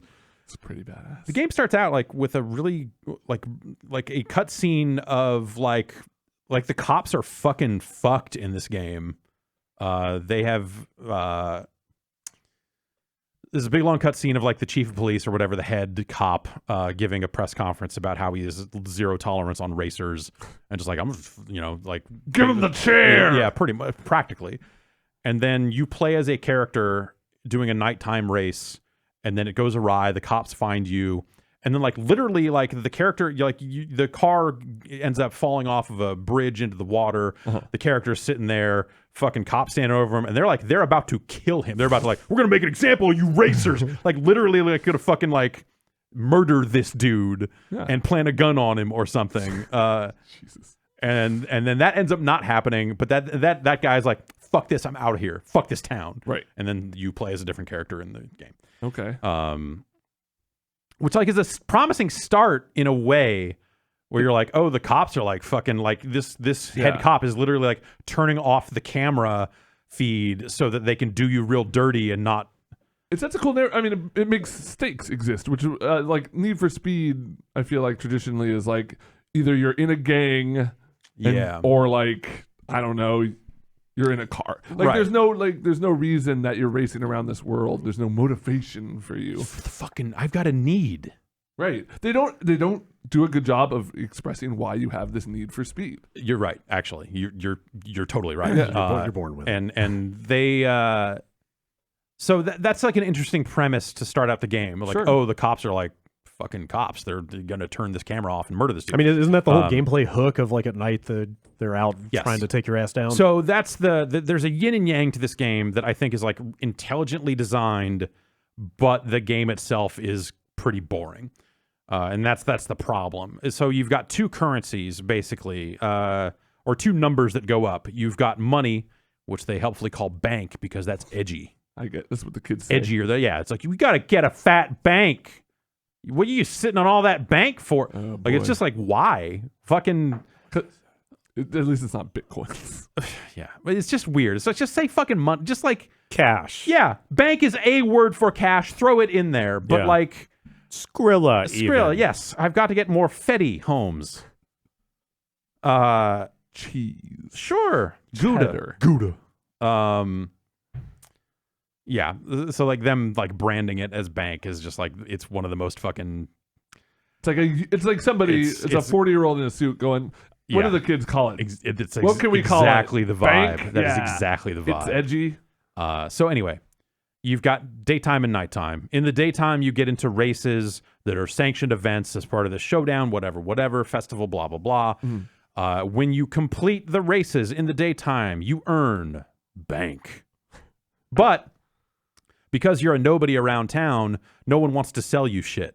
Bank is apparently not enough. What? Oh boy. They're like, yo, your money's no good here. So basically, like the in-game thing is like, they only want to, hey, there's a lot of racers in town right now for this big event. We only want to sell you shit if we think you're going to put it to good use. Okay. That's a line of dialogue that actually weirdly justifies this whole system. There's a supply issue. Yeah, you're like, it makes sense. The cops are probably cracking down on distribution of racing parts. And... So when you race at night or fuck with the cops at night, you earn rep. And you gain levels in rep. You get to rep level 5. Really bank and rep. Ugh. You got a lot of bank to earn. No, doesn't sound like. So you race at night to level up so that you have more options to spend your daytime currency on. And so you kind of swap back and forth. There'll be story events that take place at night, story events that take place during the day. The day is very low stakes. And at any point during the day, you can open up the map and say, take me to night. And it will fucking... do a cool little transition to nighttime. But once you're out at night, you have to drive back to a garage to end the night, as it were, because that's when you're out there building up heat and building, as you win these races, you'll get rep that you have not banked. Well, that's even more confusing. You'll have rep that you have not cashed in and made real yet. You will have this temporary rep that you're out there that night with that you get for completing races. Fucking crashing into cops, doing other, doing stuff around the world. And then to end of the night, you have to cash in all that rep. And once you deliver that, it's the end of the night. You're back in the garage, you're safe, and all that stuff ticks in. That sounds like an interesting way to kind of use their setting there of like making it feel like there's a threat out there. The cops are a threat. It becomes that thing of like, if you want to push it, your multiplier will go up and you will start to earn more and more rep for the things you're doing. Yeah. Once you build your heat level, that will in turn make it easier for you to earn rep, and you kind of chain that together. But then that becomes the risk because if you get busted by the cops, you lose it all. And some of your money on top of it. I'm sorry, some of your bank. So it's like Souls, sure, in a Dark Souls game. I mean, like talking to someone who was at EA back when this generation started, like Dark Souls was something that apparently they were looking at with like the first Need for Speed for these consoles. Rivals, I think, was the first one. I forget. Yes. So like that was that kind of connected world. And so they're chasing after this like open world driving game, connected world experience, multiple racers in the world. A Strand game. Yeah, a Strand game. Exactly the same style of thing they've been doing for this entire generation. And I feel like they've yet to make that good or yet to make good on that promise of like, why am I connecting to all these other players? Like the things I can do with them are so limited because the open world is so large that like all I can really do is drive up to a mission start point and say, hey, I'm doing this. If anyone wants to warp here and do it, we can do it together. And then maybe I'll earn more rep if I win. Like it's not enough of an incentive to. That's like what Forza Horizons added, a decade ago. Right, and what Need for Speed has been doing for a decade also. Sure, but then, like nothing since. Yeah, like Forza feels like it has found more ways to make player interactions fun and that sort of stuff. And I think flossing. Yes, like flossing, for example. But no, like the Forza-thon stuff of bringing people together in the most recent game, like it at least gives players a reason to be in the same physical proximity and interact maybe. And Need for Speed, again, like, I still need to spend more time with it once it's out more widely and all that sort of stuff. So, this is certainly not a review, but like my impressions of the early game and how that stuff is built, it just kind of seems like they're doing largely the same stuff they've done. And it hasn't worked up to this point, and it's weird that they're doing it again. I think they do a better job of like showing how a Need for Speed game controls. Like they physically call out like, all right, hey, you want to drift around a corner, let off the gas and then mash the gas again around these turns. Like that's how you drive in Need for Speed. Like and all those other games, like that's how that works. And they do a good job of like getting you up to speed on their the way they do their handling and all that stuff. And there's a lot of customization options, and you can unlock undercarriage neon lights, and you find street art. Would you like to collect this street art? Like, yes, officer, I would. And you're collecting graffiti out in the world that you can then apply to your car and stuff like that too. So like they've done better with car customization. I think Forza kind of finally spurred them on to do better in that realm. So they've kind of picked up the pace a little bit there. But like, yeah, it's got billboards to break, which like you're like, oh, just like Burnout Paradise, and the trophy for getting them all is a little bit of paradise. And you're like, okay, no, I get it, and you get it. We all get it here. Yeah. Unfortunately, the world and the handling model and the way, like, it's not like sick ass ramp, and not all the time. It's not sick ass ramps that you're hitting at high speed and busting these fucking billboards mid race and going, and it doesn't have that same fucking adrenaline fuel. It lacks juice. There's nothing going on. It just feels flat. It feels slow. Especially on PS4 where you've got a slower frame, the frame rate's fine, but it's like a locked at 30 kind of thing. It's not, on PC that much higher frame rate was like, okay, this is significantly better. It feels better, looks better, all that other stuff. But even there, the cars feel too heavy or too light. I'm not finding a sweet spot there. It doesn't feel fun. It feels like they wanted to be realistic, or they had to be realistic in just enough ways to maintain that authenticity that comes with real world cars and all that other stuff. And that comes at the expense of like, man, I just want to fucking Duke boys fucking jump over this shit and get crazy. But even the jumps that go over water, at no point are you like stoked about it. It's just like, all right, I made it. And I didn't fly crazy high in the air. It's like boom, boom, boom. And you keep going. And it needs to be more over the top, I think. I think that's the weird problem they found themselves in with driving. It's like the Ghost Games is, it's like some of those people are ex-Criterion people, and there's Burnout lineage and all that other stuff. And, I think they've made a game that's good enough to sit right in the middle, where it's not simulation enough to attract the people that really care about real cars, but It's not fun enough to like feel like something you are like having an amazing time. The people playing. who want another like Burnout Paradise, right? That's their one racing game. It's neither Forza nor Burnout. Exactly. Yeah. So it's just this muddy thing that exists somewhere in the middle, and not doing anything to like really make it its own. Right. thing. And I think that's you'll eventually unlock spots on your car for like like an EMP jammer and some other stuff. And like the getting a little bit of like a little bit of that. So like Hot Pursuit is like the recent high watermark, I think, for like a Need for Speed game that isn't just like, hey, this feels more like Burnout than the other one does, like chasing the Burnout formula. Like that Hot Pursuit multiplayer. God, that was so good. It was amazing, man, and like just so well done. Like the gadget stuff. I'm gonna drop spike strips, or I'm gonna have EMPs to short out your cop car. Like that multiplayer was just great. Yeah. And I don't necessarily think they need to go back to that. I mean, they could. Like that would be better than I think what they've got. I don't necessarily think they need to go back to that. It's more about like they need to evoke a feeling. There needs to be a vibe. There needs to be something happening in that game that's just not and hasn't been for this entire generation. They've been stuck between like, well, this time we've got all these authentic people showing up in these FMV cutscenes telling you about how you're a fucking Gymkata guy and like all this other shit that's just like, that's cool, but like, I don't know, like the car part of it is just not good enough. And so like all the chases for authenticity, like maybe you pull people in the door that way if they care enough about real cars. But if they care enough about real cars, they already know that Forza's that game.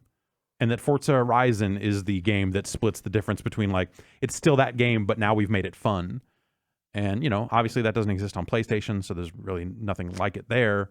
But I just feel like they've been in a really tough spot with Need for Speed for a very long time now. Like this entire generation of console, like the Need for Speed games, they've taken years off, they've skipped time, I feel like they've done a lot of the things that they could do to try to make more time for this, but like the games keep just feeling like the same problems over and over again. EA are not usually ones for taking huge risks with established franchises, especially like but like they rebooted it and just said, this game's called Need for Speed, we're rebooting it. Right. We've heard, it's like, okay, cool. Like, this is kind of still that. I don't know what the limitations put upon that team really are to make the games. Okay, here's what you do.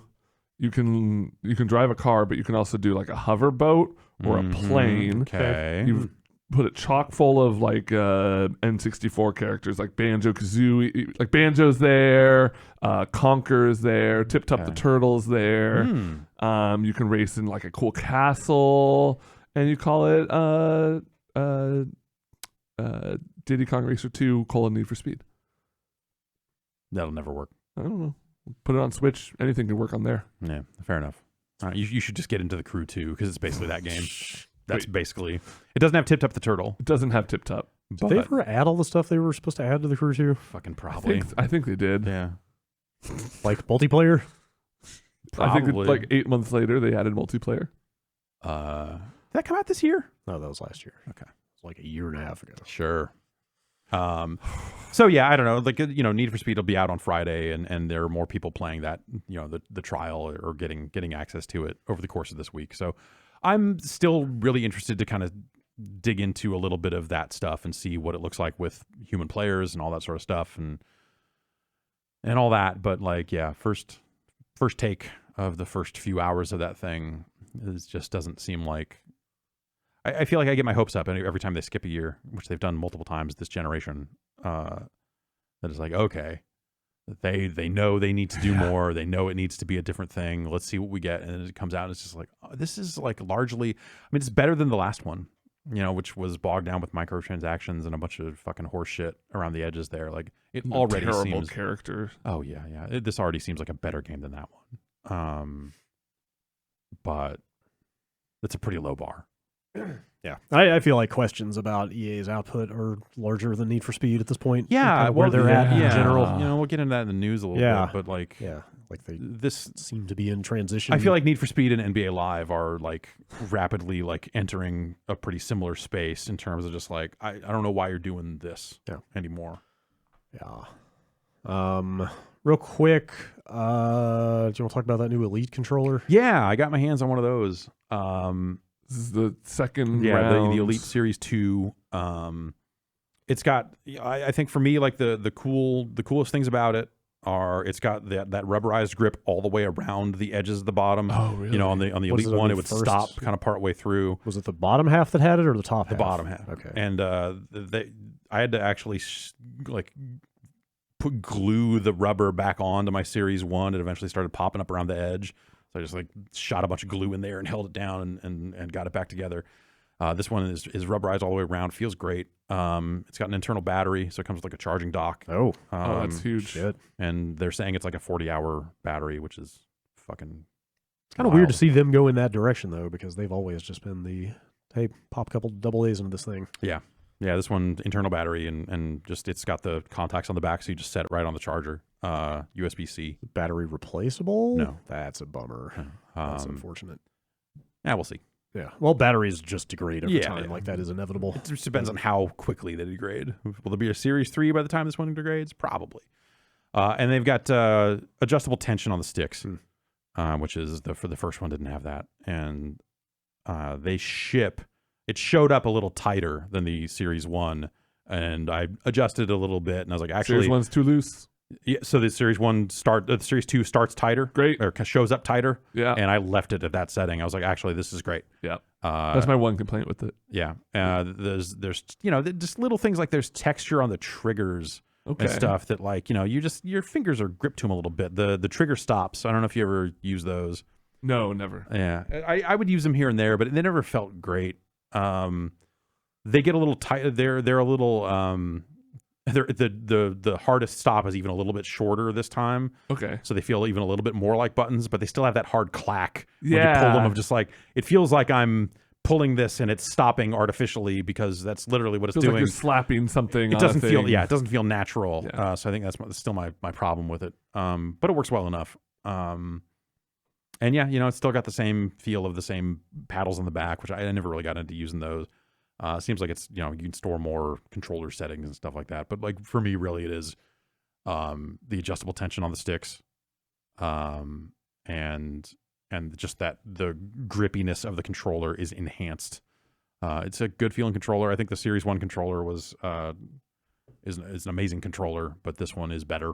But it's also $180. Yeah, I was gonna say maybe not like that's better enough if you already have the first one. That might be like maybe For the not better price, enough if like you have the that's- first one for that price. Like I think that's could see more people, than the first one was. I think the first one started It was close 150. to- Yeah. I think it was 150 when it came out. You might be right. I don't remember. Pretty sure. But it's pricey, but I think it's a fantastic fucking controller. Yeah. So like I've been playing PC games with that Series 1 for a good long time. Oh, this one has Bluetooth, right? Also. Yeah. Finally. I have the dongle. Yeah. For my existing one, so I just Same. use Do you have the big dongle or the little one? little dongle. Oh, I've got the big one. I got the Yeah. big dongle. Yeah. I only have the little dongle. I haven't heard any complaints though. Newest version It works. Newest version of Windows 10 has started seeing that dongle as an Ethernet adapter. That's weird. I don't think that's happened to me. You should update your drivers. I don't know. Nope. Yeah, it's a hell of a controller. I wish I could. I'm excited to see Sony's thing.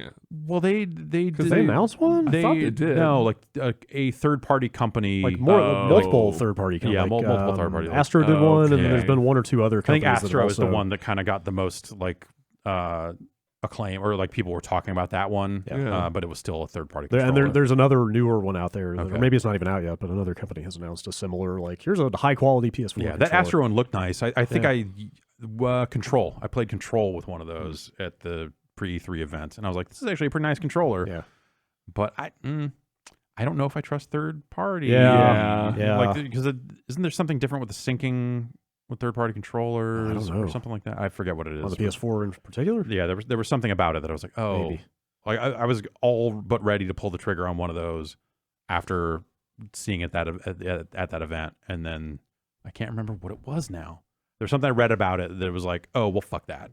There's always weird stuff. I mean, like those 8-bit Do controllers everybody gets for the Switch, like can't wake the Switch up from sleep by themselves Right. and stuff like that. So yeah, there's always, I feel like, some compromise. Yeah. So That's how fight sticks still are. You can't turn on a console with a fight stick Right. plugged into Yeah. a PS4. That last Wired story made it sound like at least the current like prototype version of the DualShock 5 looks an awful lot like the DualShock 4. Mm-hmm. So I wonder if I believe it. The 4 looks like the 3, and the 3 looks like. Well, no, the 4 is where they really diverged. Well, It with was the 1, 2, and touchpad- 3 All are kind of basically the same housing. What else is different other than the touch? The shape. The shape is totally different. Okay. And the triggers and stuff. Like the PS3 controller had those convex, like shitty, mashy buttons for triggers. Just garbage. They moved to an actual concave trigger shape on this one, but also just the grip. Everything about it is a different shape. Yeah, the 4's a great controller. The 4 is, I really like the DualShock 4. But also, like, if you start to look into this notion of just like backwards compatibility and what that means, like they kind of can't get away from the touchpad at this point. They can't change too much fundamentally. I mean, they could, but there's not that many games that use that touchpad in a way that you couldn't replicate with a couple of buttons, Maybe. I guess. But better to just refine it. But anyway, I wonder if they try to do their own kind of Elite equivalent on the next one. I would have thought that they would have. Yeah, I was surprised to see like they were kind of promoting third-party stuff as kind of like in that spot. But I don't know. Boy, there's a lot of games to talk about. I know you've been playing in the Outer Worlds. Do you want to talk about that some before we get into the news? Oh, yeah. Well, I could talk about it forever. I fucking love this game. Oh, my God. It's great. I mean, so I listened to your guys' discussion from last week, and I'm pretty much with you on all of that. Like, I think this game is tremendous. I think this is my favorite. This is my favorite one of these so far. And I Fallout 3 is probably one of my most played console games ever. Yeah. Like, I played through that game. Every path I could do, I kind of did a run of that. But this is just like, to me, this is the natural conclusion of where that style of game goes. I think they do a lot of things to just kind of tweak it and make it a little more fun. The movement's a little better. Like, I like the way the double jump air dash thing feels, especially when you get it upgraded and you can do like a forward one. I'm forcing myself to play this in a way I don't ever typically play those games, so I'm focusing on excuse me, stealth and melee, which I kind of never upgrade, at least for my first playthroughs on these sort of games. And I'm also doing a, like, I guess as close as to a renegade run as you can. Like, I'm trying to get in good with the board. Yeah. Just because I want to see the lickspittle path, huh? Yeah, I want to see, I love how cartoonishly villain these games make their bad guys, right? Like, they're always so over the top and just like, and you see it, you start seeing it early, right? With like not to get into the plot too much, but one of the first locations you visit is kind of this like territory that's gone to shit. Like, there's raiders and there's like all sorts of like lab experiments gone wrong, and when you start to figure out it was all because of a toothpaste that reduced workers' appetites so that they would eat less and work more. It's like, yes, this is the exact kind of evil corporation I want to, like, you're signing up for that with them. I want to see the inside. Like, I feel like I'll get to see the most of it from the inside, right? Just talking to everyone there and stuff. Unlike Death Stranding, this is a case where a lack of subtlety works. It's in the game's interest. Totally, and it does have subtlety too. Like, I really like the way not only like that important story characters are written, but just like shopkeepers are really funny. Martin Callahan, the moon, is that the moonhead guy? The moonhead guy is like one of my favorite characters. He's really good. High point of side NPCs in that game.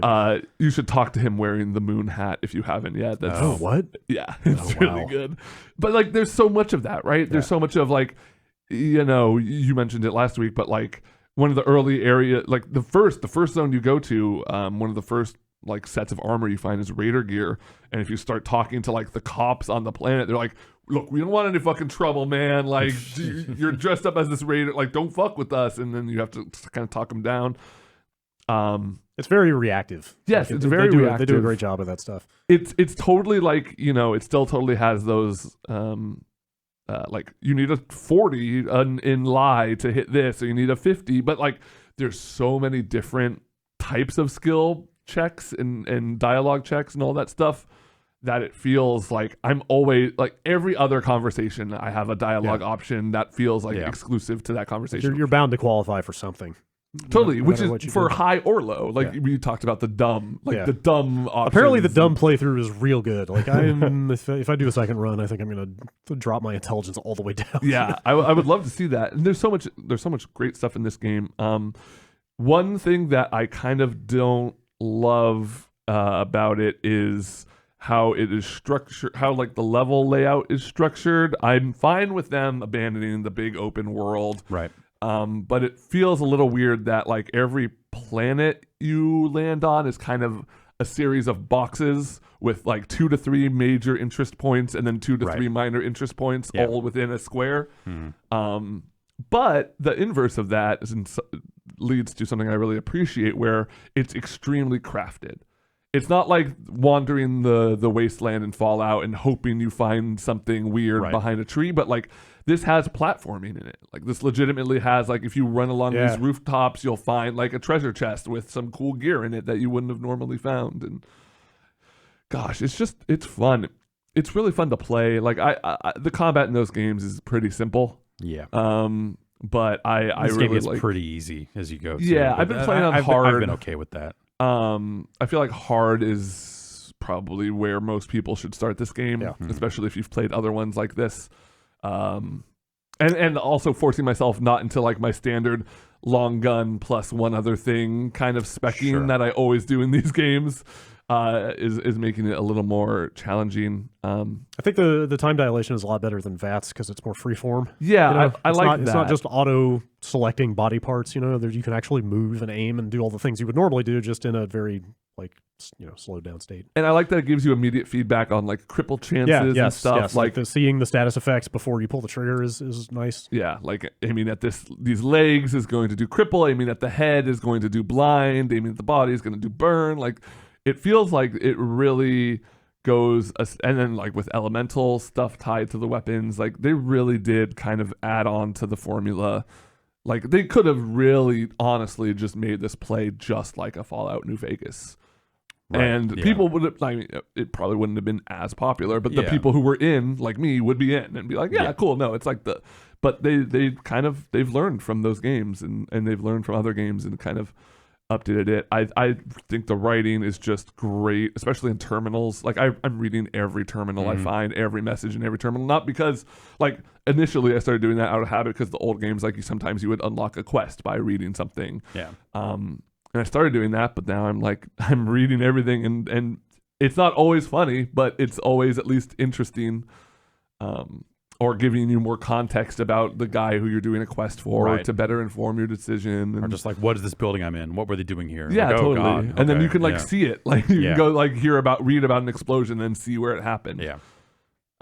I'm kind of not to give like the discourse too much sway in here or whatever, but I'm kind of surprised how many people seem to be expecting them to kind of reinvent the wheel with this game when in fact they just made a really nicely crafted wheel. Yeah, like I think part of that is due to Disco Elysium coming out around the same time. That is definitely. I didn't want to mention that, but that is people are absolutely. I feel like holding practically every other game to an unfair standard right now. Right, and that whole game seems to be about that sort of... That game has appeared just like a fucking bulldozer, like demolishing the video game landscape. Which I'm really excited to play. I very intentionally wanted to save it until after because I'm like, hearing people who have played both are like, oh man, it just makes the binary status of Outer Wilds seem even more concrete, which I could believe, but like... That's fine, and I get it. But also, that is an overhead game with like they very clearly focused on like writing and reactivity and like the core mechanics of that game to the exclusion of like, super lavish production values and stuff like that. Yeah. Whereas this is just a really good one of those. Yeah. Like with, more focus than a lot of the Bethesda games. Keep in mind that, like you talk about reinventing the wheel or it's a really nice wheel. Like, in a lot of other cases, that wheel was fucking broken. That's what I'm saying. Yeah, that's why I appreciate this game. That's why I appreciate this game is just like for it to be, and to be fair, I haven't hit the stuff, but sounds like there are a couple of pretty bad common bugs. Mm-hmm. Yes. There's a couple of progress stoppers, which is a real bummer, but I have literally not had a single bug, and that's insane to me. Yeah, same. But apparently a lot of that stuff is backloaded in a pretty bad way. Like the one where the game considers Parvati to be dead, even though she's still with you running around, and that locks you out of finishing her quest line and stuff like that. It sounds pretty common, and that sucks. Yeah. But by and large, like just having a relatively hassle-free experience with a game of that type is like all I needed out of this. Mm-hmm. Like, and maybe some of that is knowing that the budget was relative. Like they've been very forthright about like, hey, the budget was pretty low. Like the scope of this project was not huge. we had to like really focus on the things we thought were important. But I think they focused on the right stuff. Yeah, I think totally. like, that's fine. Like, yeah. And it's I'm really worked out okay. Like, I don't think that they could make like 10 of these. no. no, But and I don't think they will either. If You know, anything, it's- if anything, I really hope that now being under the Microsoft umbrella, they could like do this, but much bigger and more ambitious. Yeah. Though I Sure, kind of fine. also at the same time appreciate hearing that it's like 20-ish hours to beat if you wanted to like Well, I it mean, depends you on can- how much you do. You can really like let it marinate and stuff, Yeah. but I'm kind of, I'm picking and choosing my side quests because like I know that I'm in on this game and I would like to one day do another playthrough and just I'm like, okay, I want to kind of finish it, get us this main stuff and then go back through and see if any of this is different. Like, I like when a game is like not short. I mean, I like when a game is short, but I like when a game is reasonably It's focused. yeah, focused. yeah. That's a good word for it. Yeah. But yeah, it's great. I'm looking forward to finishing it. I hear the endings are quite fun. Yeah, I really want to see how that stuff plays out. Okay. News? Can we? Anybody News. else? Let's get into some news. Let's do some news. Let's do some news. It's it is the season to talk. at This is length. the only season for news. No, I Yeah. mean about games. Just on and on. But I got a bunch of news here too. BlizzCon happened. yeah. Yeah. Boy, did it. We talked about You it guys on watched Extra Life. it. Yeah. Yeah, we watched that thing live on the Extra Life. Mm-hmm. The keynote. Archive coming up soon. Oh, sweet. So they started the thing by saying, "Hey, we screwed up. We acted too hastily. Please forgive us." And then did not announce any actual changes to their policies whatsoever. Like literally said like our actions will speak louder than words and Right. they did nothing. and then did Yeah. nothing. Yep, Okay, okay, sounds yeah, about right. Yep. So, It and in was fact, so bad. so Jay Allen Brack, the current head of Blizzard, did an interview with PC Gamer after that keynote where he more or less kind of doubled down and further clarified that they will not be He's doing like, any. oh no, we're not doing anything. Yeah, no. They will not be doing We're- anything else about the suspensions that are in place. All right, well, what did you just get up and apologize for then? Because They apologized for how it looked. great. That's pretty much what it was, actually. Totally. Like they split the difference in the worst way, right? Like you either Yeah. you either come out with full contrition and like fix everything, or you just blow past it You and don't don't mention acknowledge it at They all. played neither side. Right. So yeah, he flat out told PC Gamer they will not be modifying those suspensions. He stressed, and like this sounds like the most like it's just the worst like corporate.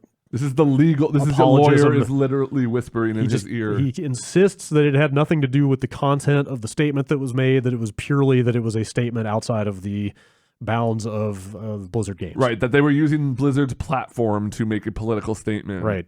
But then it's come to light. Blizzard uses Blizzard's platform to make political statements. Right. Yes. Right. Yes. Also, it's come to light that they've still been policing people outside of their platform. Right. Yep. This happened earlier in October, but I guess it didn't really make press or make waves until like this recent kind of the BlizzCon developments around the stuff that the one of the coaches of the Dallas Fuel, which is one of the Overwatch League teams. It's a great name. Yeah.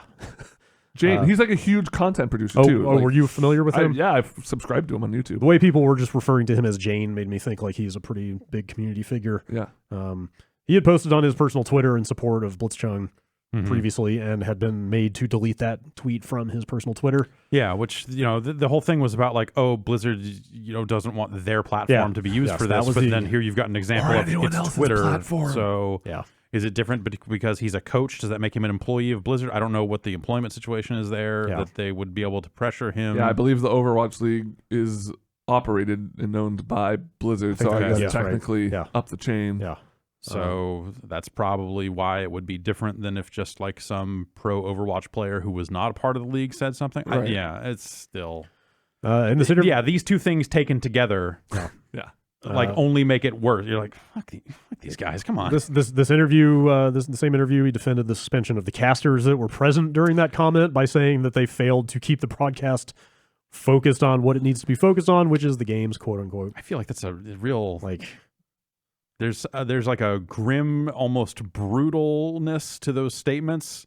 There's just a cold, calculating yeah. tone to that. Like Yes. they failed to keep it focused, so Yes. we had to take care of them. I mean, there's Like, similar, what the State-sponsored news yeah, program. similar, very like calculated sounding language around like the Weibo posts that were made. Yeah. about this stuff. Like he really directly passed the buck to NetEase on that stuff, and essentially said, "We had nothing to do with that. That's NetEase. They operate our stuff in China." Yeah. Just let me be clear. We don't publish anything in China. NetEase does. Yeah. Oh, well, okay then. Yeah. Just I feel like none of this has been remotely a good look or the right thing to do. Yeah. No. Like the hole got deeper here. For sure. Yeah. And that was the first maybe 10, maybe 15 minutes of the keynote. Right. And then just let's straight Nailed on to Diablo 4. Here you Pow, go. Bang, games. Yeah. So not handled amazingly well. No. Anyway, bang, pow, games. What'd they announce? Actually, right before, I've got one other thing from before BlizzCon that people have quietly noticed that Mitsubishi Motors has pulled out as a sponsor of Blizzard stuff. Yeah. Wow. Like they are no longer... Is it all of Mitsubishi, or was it just Mitsubishi Taiwan? Oh, you're right. Yeah, you're right. Actually, I believe this does say that it was the Taiwanese branch of the company was the sponsor of a bunch of Blizzard esports stuff and has withdrawn its support. That was earlier last week before we got to BlizzCon. So makes sense. Yeah. And now I feel like we're about to be guilty of the very thing that we're criticizing them for. Let's talk about the games. It's not our job to apologize, which is here we go, just blowing right past that stuff and talking about the games they announced. Well, I mean, there were also protests at BlizzCon and that sort of stuff. Like, I think it ultimately comes down to a couple of things. Do you think that the protesters moved the needle at all? And if you look at their reaction to this stuff and the way that they have doubled down on that stance, if not deep into the hole with the stuff about Jane coming to light, where's that go for them? Where's that go from here? Yeah. Clearly they're trying to have it both ways, trying to say, hey, we really messed up here. Anyway, fuck all these people. It's real. Like they're showing up hat in hand, but not actually doing anything about it. Yeah. I don't know. I feel like the majority of the outrage is kind of blowing over on this. Unfortunately, there's still plenty of people talking about it, but that's the Reddit mass of the reality of it all. The very predictable Reddit comment is making the rounds on social media. How do I react? Of a guy saying, "How do I restore the Blizzard account I deleted? I really want to play the new Overwatch stuff." Yeah. And even I want to say it was Kotaku that had the story. Maybe it was Polygon, but someone had gone and done interviews of the people protesting at BlizzCon. And there was one person who just started saying and they're doing mobile games. And it was like, okay, you're just weirdly mad at Blizzard and you don't care. Like whatever you can cudgel in to get back at them for announcing a mobile Diablo game, you're just going to use. Like, all right, fuck. Yeah. So that's all pretty ridiculous for a situation where there's a very real issue. But I feel like what Blizzard has done is maybe the most, like I said, Blizzard uses Blizzard's platform in a political way. You think about, Tracer, Soldier 76. Soldier 76, the stuff they've tried to do with Overwatch to be inclusive, the stuff they've tried to do to create a platform. He's literally out there giving this keynote, wearing a rainbow Blizzard logo. Right. Yeah. And you're like, dude, that's the same shit. That's the same thing. That's all. It's all one. This is all part of that. It's using people's emotions or ideals. This is all politics. I don't know what the fuck you think you're doing. Yeah. That's all. There are people out there that are probably greatly offended that Soldier 76 might be gay. That aspect of the game. There are people that but that's a position where Blizzard is more than happy to go actually, we're on the other side of that. And you're like, cool, awesome. And this one, all that the math came out differently, I guess. And I think it actually undercuts a lot of the inclusivity stuff they did in Overwatch. Where you're just okay, this is just weaponize it for dollars and cents. Or does the math? Or did the math actually come out the same in both cases? That on the one hand, they have decided that both displays of social awareness and kowtowing to the Chinese government are both positive, coldly, that's what I'm saying, coldly in their own business interest. Yeah. Exactly. That's where the numbers net out in both of those cases. It's just it's as crass as possible. Yeah. So Diablo 4. Don't worry, I'm ready to shit all over Overwatch 2, folks. Okay. Actually, I mean, Like Diablo 4 looks fine, but like it actually also looks like it's kind of pandering to those people that are still mad about Diablo Immortal because like they are tripling down on or people that were mad about Diablo 3 and that yes. wildly successful video game. Both of those things. Yeah. Because like, and this is a weird one for me because I have a ton of nostalgia for my own like mid-90s teenage self and the amount of like metal I was into. And, you know what I mean? I never like I liked Diablo 1 and 2 back then. Absolutely. So on the one hand, like it's kind of cool to see a thing that is calling back to that stuff, but knowing that it's just a reaction to people that thought Diablo 3 was too colorful and I had no problem with, makes it feel just kind of it's a little weird, but I don't know, like unsatisfying in some way. I loved Diablo and Diablo 2, and I love, like, hey, don't get me wrong, I love the devil, but it's not. I don't need it to be like that. Like for the way they presented this, the way they walked out, it's like, yeah, it's fucking dark, right? And you're like, all right, no, I guess, like, not really. Like, it's not truly fucking, like, sure, okay, it's like that. That's it's cinematic. And, yeah, the cinematic. That cinematic was pretty gnarly. But I feel like that's like it's a fucking pentagram made out of blood. It's 2019. Who gives a shit, man? Like, people are getting murdered left and right, man. You want to see cinematic fucking CG murders in video games? Like, it's all over the place. Like, whatever, man. Like, I guess what I'm saying is, like, that didn't stand out enough to me to be like, oh man, they're really going for it. Well, when you combine it with like the really kind of desaturated color palette in the game and like just the general tone and look of everything. They like want a vibe, but like there are other games out there doing, you know, like what Path of Exile kind of has that. Yeah. I was going to say, I wonder how much they are looking at Path of Exile and saying like, we gotta do I'm sure a it's little bit on this. that, and there are other similar types of games. Like I know some are bigger in Asia that I'm trying to remember. There was one. What's it called? There's one that like was cited as like, yes, the game they're making is just this. I heard from someone before BlizzCon that Diablo 4 would be very much like it's. God, the name is killing me. I need to look that up now. Yeah.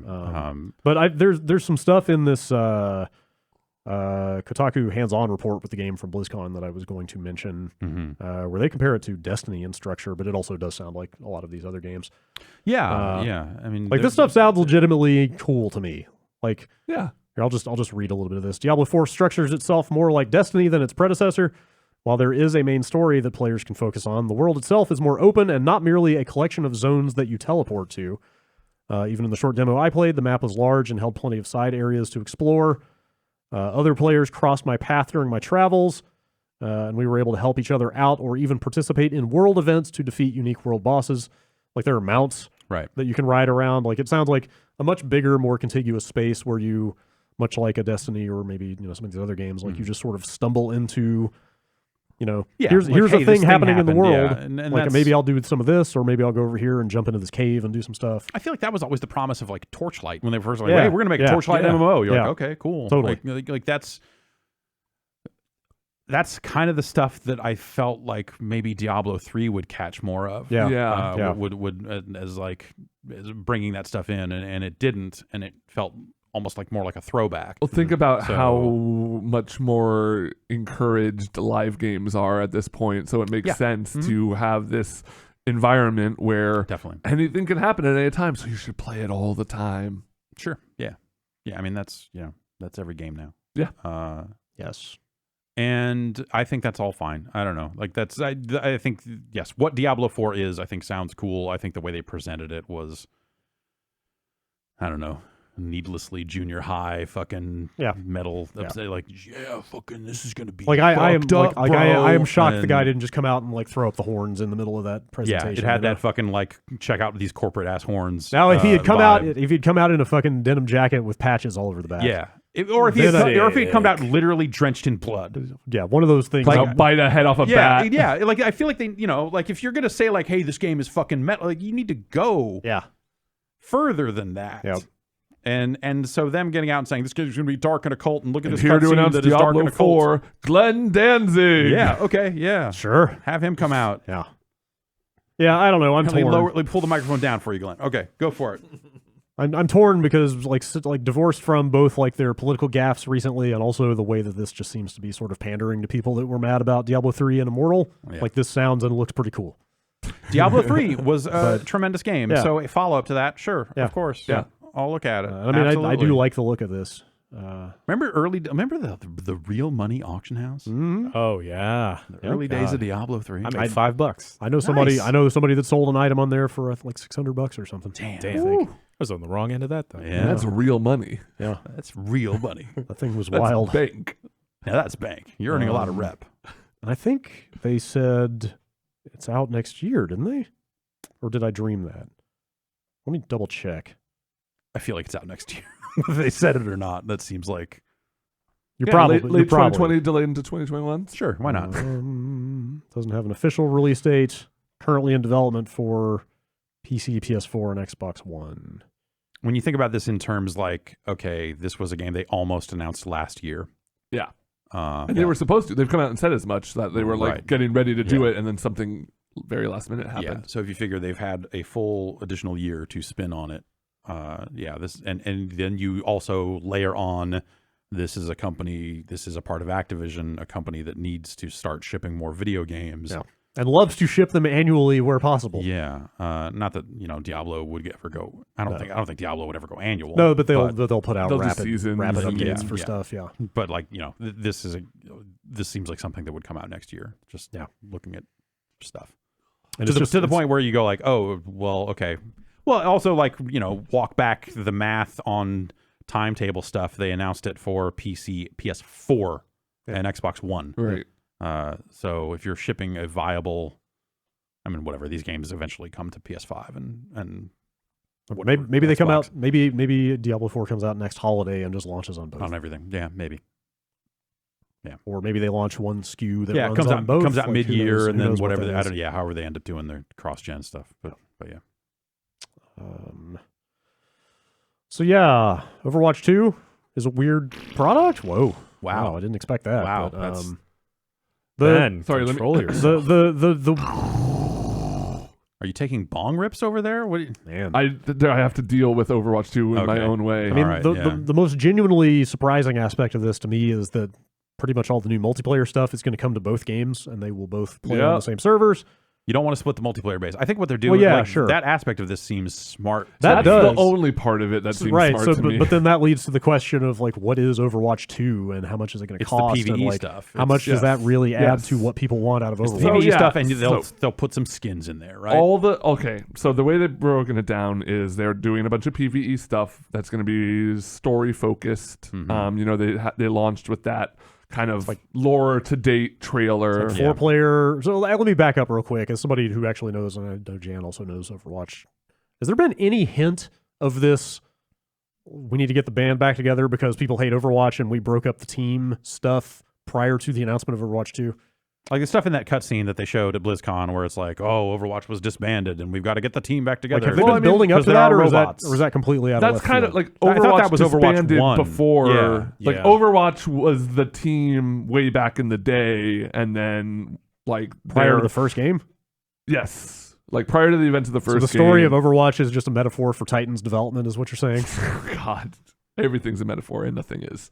But yeah, no. So now this is like, yeah, it was a big. I mean, I know the Overwatch lore, meaning I've watched like anytime there was a new character trailer, Right. I watched one of those, and that's about it.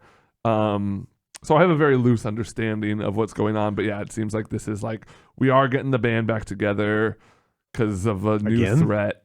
Well, The second time? so they were never actually Or were they never back like together in the Overwatch first wasn't game? an official group. I I would see. say in the I first see. game, it's Okay. because that was also their way to justify like why is Reaper on a team with Soldier 76? I see. Yeah. Because it was all about like the War of the Omnics and I forget the name of the bad organization. Like there was Mayhem. Yeah, Mayhem. Mayhem. Miles Mayhem was the leader. So yeah, this is a bunch of, from the sound of it, a bunch of 4-player PvE missions against robots. Who the With- fuck wanted With this? the characters have a talent tree, or you level them up and unlock new skills. And then People love that Overwatch lore. Like they need to do something yeah. that ties into. I think they needed to do something that could convey lore in game. Yeah. I think that makes a ton and of it sounds sense. like the demo level they had playable at the show is like basically tells the story of how oh my gosh, Lucio like rejoined the team Okay. from the sound of it. Cool. Like it's set in Rio. So that'll be cool to see once. Yeah. And then what? Right. And there are multiple difficulties, so who knows if it's a Left 4 Dead kind of thing. The fucking...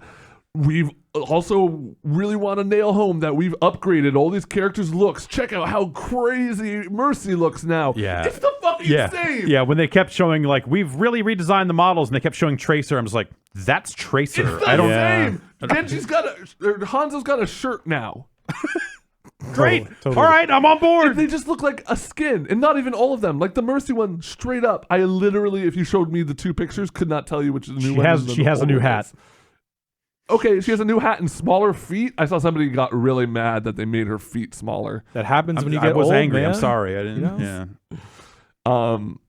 Yeah, man. Like I think the big question is how much does this cost? Yeah.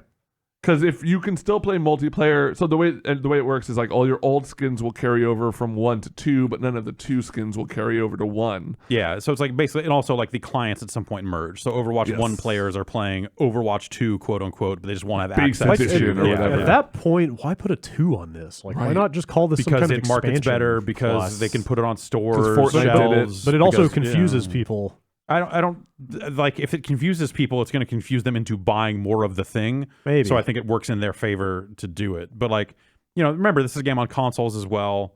It's a game that does exist on store shelves. And being able to put something back out there that says, here's Overwatch 2, I think makes sense. Are you saying that they're... As opposed to like, if here's Overwatch Season 2, or if they just like, hey, here's a big update for Overwatch, that's a murkier sale. Are you saying that they are maybe trying to lure, let's say, more casual fans, or let's say slightly lower information fans 1,000% into buying a sequel without knowing that they could get a lot of that stuff for free? Yeah, totally. Definitely. That is as devious as I can possibly imagine for this strategy. Like, hey man, like that's.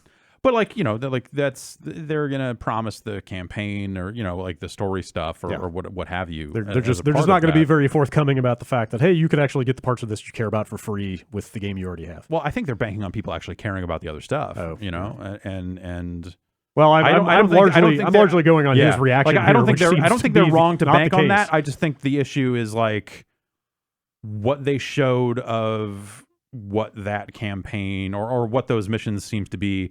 Feel more like replayable co-op stuff as opposed to a cohesive. Here's the story of Overwatch. What I'm like, I think the lore of Overwatch is interesting. I think there's a lot to go with there. I think people have really latched onto those characters. Yeah, totally. But like, you can watch. There are so many videos of those characters fucking. Oh my god, yeah. There's thousands of terabytes. People number 1 in trends last year. Did people import those models into Source Filmmaker or something? Oh, it's not always Source Filmmaker. I think Blender gets used now a lot of the time too. Anyway. So actually, not to just fucking completely derail this conversation, but someone wrote to me over at Jeff.Zone and made me realize the most exciting part about Death Stranding coming to PC. And that's Conan O'Brien having sex with Tracer. Finally. Conan's gaming channel is about to it's going to get real good. Yeah. Well, Jeff Keighley just watches. I'm not 100% sure those are fully fleshed out 3D models in that game. I feel like they'd be I feel like you see full bodies like they're yeah, but those could be static like 2D assets that were pre-animated. No, because you can move the camera. Can you? You can move the camera. Well, I thought the camera was you can locked zoom in. all You of can do those. all that stuff. Like you can move it. I'll have to go back and look. maybe they only exist as like holograms. Because I feel like if they only existed as holograms, they'd look better. I mean, they run at like 15 frames a second. Like they intentionally look kind of shitty. Like they look like just low rent, low poly models. Yeah, they do. People. They do. But I just we'll see. Anyway, that's the hope. Is that finally? Fingers crossed. What I was gonna say is like just make an Overwatch show. If your goal is to like deliver the deep Overwatch lore, these like somewhat non-replayable 4v, a bunch of robots with like a cutscene probably at the beginning. Let me just ask you guys real quick, because you played the game. This Kotaku hands-on describes the PvE stuff as like they basically said it, quote, felt like it could easily just be next year's Overwatch Archives event. Like, does that so ring they a bell? do like That's what we talked about last week, right? Yeah, the Halloween one was like It's a Dr. horde mode. Junkenstein's Okay. whatever, and so Right. it's like 4 people defending a bridge against a bunch of So robots. I feel like when you're saying like, hey, the boxed sequel to this game feels like it spawned out of a seasonal event mode that they did in the past. Well, I think that's Like, the that's kind of not the, that's great. sort of the weird part about it. Is like to me, like the ideal for a campaign would be like, here's a true campaign with levels you're moving through and a story that's being told along the way and all that other stuff. And this seems more like a horde mode, Right. But and that's not necessarily a bad thing. I mean, horde in Gears of War is very popular. Like you can do these 4-player co-op PvE things really well and make them popular, but more importantly, really replayable. Right. To your point. I'm think wondering that, if like that stuff could be very. If there's some sort of AI director equivalent here that like changes up Sure. the mission composition. Yeah. Those seasonal events, they're like fairly small though. They're very like self-contained. I wonder if these missions are supposed to be big sprawling things where you're running Kind of, around. It does. This very much says you're moving through a designed Okay, level from okay. start to finish I'm with set pieces. ready and stuff. to be, proven wrong on this stuff. Like, but think about what Blizzard. Well, I mean, what other single player story focused stuff have they really done? Diablo. StarCraft has a campaign. Yeah, Okay, like the StarCraft campaign. Yeah, I mean those yeah. are different teams. Like it's kind of apples and oranges. Yeah. But they have done certainly some very good single player work. I just in the don't know. past. I don't know, But who not in wanted a this. game that exists 100% in multiplayer form prior Yeah. to this, more or less. Yeah, I wonder if you're only choosing from a pool of characters for the campaign versus who your main would be, and if you can actually go through the whole story Right. with them. It's just, I think the weirdest part to me of this is like the people who are still really passionate about Overwatch are the people who are out there playing the Overwatch PvP right now. And I can't speak for everyone, but like as somebody who I haven't played in a couple months, but I got really back into it this year. There was at no point during that was I like, yeah, I'm here for the lore and the characters. It's like, no, I'm here because like they designed these characters in an interesting way, and it's a fun competitive thing that's like pretty quick. Like I can play a couple rounds and then leave. See, I think I'm trying to look at it as like, how would they look at it? And they would look at it as like, the numbers on these videos are very high. Yes. Like people seem to be very engaged Right. with our characters when we introduce them in these trailers. The trailers do well. Like the thing they keep hearing from like maybe the deepest fans of that game is that they want to know more about the characters. And so they probably set out to go like, okay, this is actually a really good thing we can bolt on to the existing game, and actually we can make that a selling point of just like, hey, here's how this could still work, and you pay for this thing because we're pretty sure that people want more story from these characters. I think my problem is like when you look at the hands-on, when you look at the stuff they showed and how that stuff seems to be built, that doesn't seem like the most efficient or most rewarding way to put story into a thing. I would think that like, and maybe I don't know, maybe they don't do it this way, but I would almost think that you play those missions in a story sense, and maybe you get a limited pool of characters there. Yeah. But then maybe there's also a free mode where you just kind of bring in whatever. Right, like you revisit these levels with co-op afterwards with whoever, but the initial run through is like, oh, you're playing it from Tracer's perspective or Lucio's perspective. Or if I you think want it'd to play be smart it to the force, lore way. to force you to play every character at one point in that thing. And I think that's stuff that like, like that ship has maybe sailed because Overwatch was so popular already, but like there's really room, or there was at a time, room for like a really solid mode that introduces you to the lineup. Here's what they do. Here's what they're all about. Here's what they're good at. Here's why you should play as this character. Yeah. Like if you could convey that sort of stuff and almost build a pseudo tutorial out of your campaign, like that's going to create a new inroad for players to get in. They didn't need it though. Yeah, new players. Because like as it turns out, Overwatch people were more than willing to learn it. Yeah. Overwatch is fucking huge. They don't need it. They don't need it anymore either. And again, a game with a 2 on the end is primarily, I feel like, targeted at people who are already in. Yeah, Or but it's falling also it's a off. new point for people to get in. Like people who didn't get in last time or like fell off and they're like, oh, all these events sound crazy. Like it's a new opportunity for them to go like, oh, 2, this is like a big step forward. This is where I want to jump back on. And they're still going to be playing the same online multiplayer as people in one at the end of the day. Yeah, there's only one new mode in the multiplayer. Push. Which sounds like it's basically just an evolved form of the main mode. Yeah, it really does not sound that different. It's a mode where the payload can go both directions instead of only one direction. I feel like they said as soon as they announced the name of it was Push, I had like 80% of what that mode was in my head. I was like, oh, okay. All right. Yeah. Okay. Also, the payload is a robot this time. That talks. What's All the right. mode in Call of Duty where it's Omnic. like you're in a squad of 5 and like there's just a shit ton of people? Ground War. Ground War. I would love that.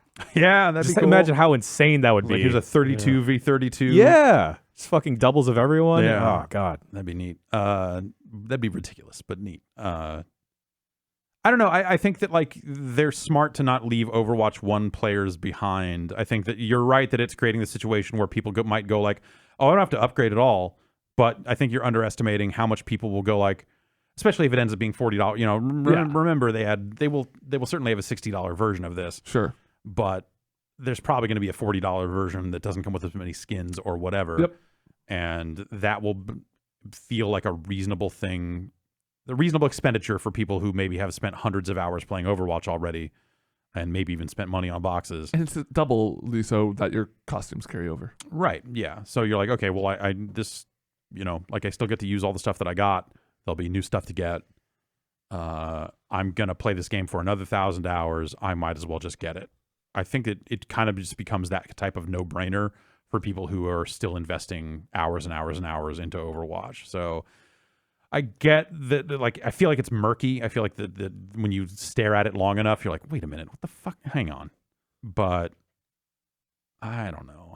I don't see it as necessarily being a huge problem, other than I think as someone who wanted to be into Overwatch but realistically was never going to stick with it, a proper campaign would be something I would buy and play through.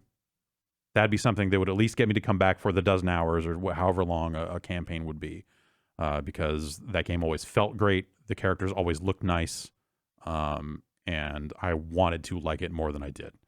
So something like that was more, up my alley. Like, I would certainly try it out. Yeah. And I would go buy that game to try it out. So I think that it's murky, but I think it will work out just fine for them in the end. Oh yeah, I think it'll work out fine for them. Yeah. What does it cost?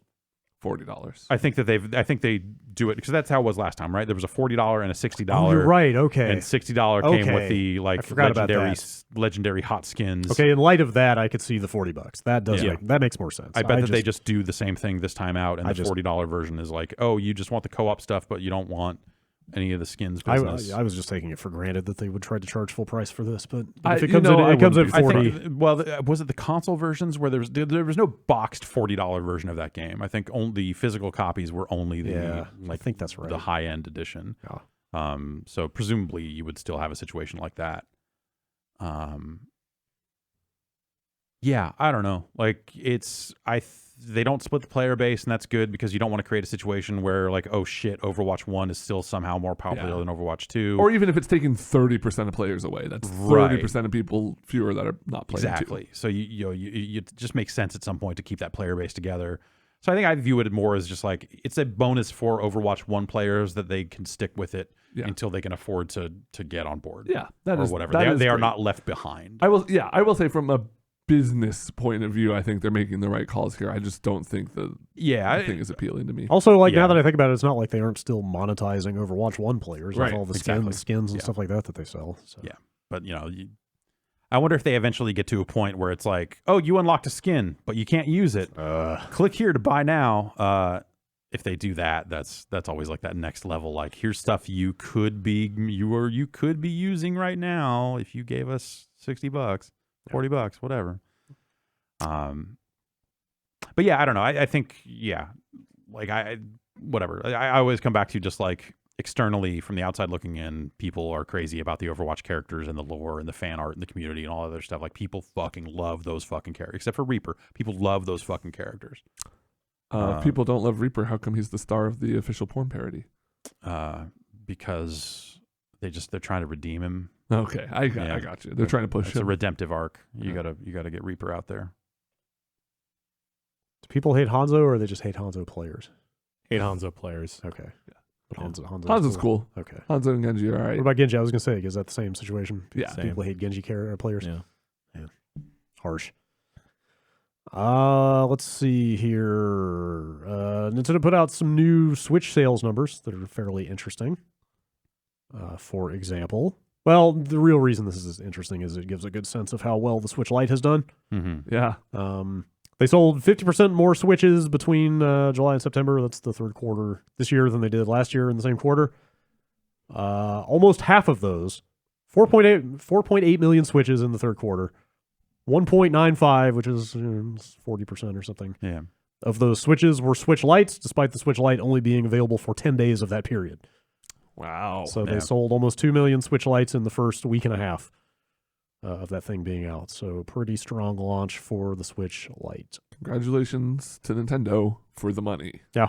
I would love to know how many new households came to the Switch as the result of that launch, or how many of these were second Switches. My Twitter feed would indicate a lot of them are second Switches. Yeah. But And also, like, I'd be curious, like, what's the demographic of the Switch now? Like, has it skewed down? Yeah. In light of this, has it gotten younger now that there's a cheaper portable Switch? Because that's the thing of like, oh, you buy it, maybe you get this for a kid or something like that. Like I said, I got that survey from Nintendo that was like, hey, you seem to have purchased a Switch. Fill out this survey. Hey, what do you think about game sharing? Like, it was all these questions about like owning a second Switch and all this other stuff. And what is that thing? 200? Yeah, yes. That's like, that's getting into like the 3DS pricing territory. Absolutely. I mean, I think that like if you were asking somebody like, what video game console should I buy right now? Just the library on the Switch is at a point where it blows the other two out of the water. Like, if you're not somebody who cares about, like, if I was just like, oh, my kid's turning like 13 or whatever, right? Which of these video game consoles am I going to get him? It's gonna be the Switch, hands down. Almost. For a kid, yeah, definitely. Yeah. I think that they've got, in theory, they've got that younger audience sewn up. I think the reality of the Switch numbers is actually a little different than that, which is why I'm asking about the Switch Lite. But yeah, totally. And I wonder how much longer that will last. Like, I feel Which part? Well, this console transition is going to be especially harsh to the Switch in some ways, because like none of those new games are to the coming Switch porting to the Switch is already some work, because the Switch is less powered. The Switch is let's call it around the 360 range. Yeah, so maybe it's already like a little more, but more. Yeah, it's already something like a generation. Like behind I'm amazed it's gotten as so, many ports as it has. Right. Like stuff like Witcher 3 is like, it's kind of shocking that they totally, even tried, totally. much less pulled it off. Yeah, but like that's done. Once the conversations become about like, are you going to take these, games from the next set of consoles and then port them, bust them down to Switch level? Yeah, like I feel like that's just a harder, it's a harder job. Yeah, if that does happen, we're back to the Wii era of like the Wii version of this game is just a different game, right? Yeah, at this point, that's my curiosity is do we get back to that point where it's like, oh, now we're seeing people trying to capitalize on the Switch's success, but they aren't porting their games from PS5.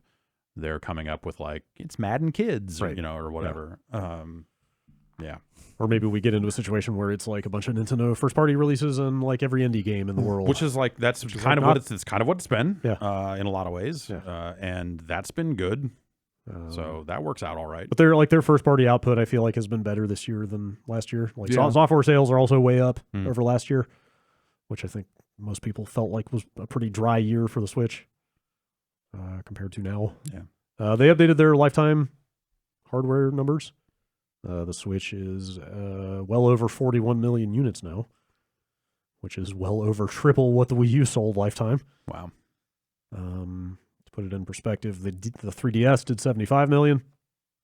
So I don't think we'll ever see something that high again. What's that? 75 million consoles? No, the PS4 is over 100 now. Or do you mean from Nintendo? From Nintendo. Oh no, I think the Switch will easily blow past that by the end of its life. Yeah. I think they'll get there. I guess if it's probably there's always the potential for another price drop. Yeah. I don't more colors, so you're suddenly selling a third one to people. I don't think Switch numbers are anywhere near. Does that 3DS number include like the 2DS? Yeah, that's like every 3DS product. family of products. Yeah. I mean, like to put that. I mean, put it in perspective. The DS is their highest selling platform ever at 154 million. Sorry, yeah, no, I meant like all DSs, because I knew that. I mean, the joke was like it printed money, right? Yeah, that was the. Yeah, like that's DS, Lite, DSi, Okay. all that stuff. Wii did 101 million. Switch is well on its way to passing the Super Nintendo at 49 million. Also, I love that they refer to it as the Super Family Computer in this list, which is just amazing. It really was. Anyway, yeah, good year for the Switch. Bad year for Fallout 76. Didn't even come out this second year. worst year for Fallout 76. Right. Just real quick, actually, here's your kind of like weekly live service update, I guess. Oh boy. The Australian Competition and Consumer Commission has ruled that anybody who bought Fallout 76 in Australia before June 1st of this year can get a refund. I thought it was if they asked for a refund and because they were denied because According to this, it just says anybody who bought it is eligible between launch and before June 1st, 2019 can request a refund. Okay. I thought that there was something in there where like if you had requested a refund and been denied, then you are most definitely entitled to getting that refund now, but you have to have asked for that refund. I could be wrong. Yeah, but this makes it sound like you can just request it now. Okay. If you do get the refund, you lose access to the game, not surprisingly. Fuck. Do I get to keep my bag? But they just rolled out the new first Fallout. Fallout first. Mm-hmm. The ruling cited, quote, problems with the servers, lagging, graphic, and visual problems. If that's the standard, then there's a lot of refunds coming up, Australians. And not just for Fallout 76. Yeah. Like if that's if it's got these 4 things, you get a refund. Oh, man, fuck. So that's what's going on with that. In other live service game news, the producer of live services, let me make sure I've got his title right. The most loved man in video games. Mm-hmm. I keep the game going. Hey, when a game's when the game is rolling and the content's good, that live team is killing it. Yeah. But also, Destiny's pretty good right now. Perhaps I feel like live games have done irreversible damage overall to video games as we know them. But where would we that's be a whole without Martin the internet Scorsese and Marvel conversation that I don't want to get into. I swear I'm not trying to rub salt in the wound of Anthem at this point, but this it's doing it by itself. Don't worry. It's just. Genuinely, maybe arguably until recently, it's been an open question of do you think they'll pull a Final Fantasy 14 with this? Are they going to fully turn this thing around? And it's starting to seem more like no. That has not been it's been pretty apparent. Well, hope springs eternal. When that game come out? February. Okay, I'm going to say maybe April. I think I was like, ain't happening. Yeah. Stranger things have happened. Let's say that. Yeah. Season 3. I'm variously seeing this guy stranger than they've ever been referred to as both live service director and also producer of live services. I'm not 100% sure what his exact title is, but he's the head of live services at BioWare, has departed the company. Yeah. 14 years in, right? Yeah, he had been there for 14 years and has now stepped away. Obviously it's not like they can't, rehire for that position. Yeah. And put somebody else there, but it does. Hey, who wants to be the new Anthem guy? It does make you wonder. Those goes. Anyone? Anyone? It does make you wonder what else will happen with this game. Nothing. I think. I was gonna say. I feel like we're. Man, yeah. They are still presumably going to make that Dragon Age game. Yeah, they mentioned. There was at least for a while there was looking like it was going to be we're building Anthem and then we're going to use that tech to make Dragon Age. Yeah, there was an investor call last week, and it sounds like they barely mentioned BioWare other than that a Dragon Age sequel is coming. After the 2022 fiscal year is the expectation. Oh wow. Yeah. Okay. So.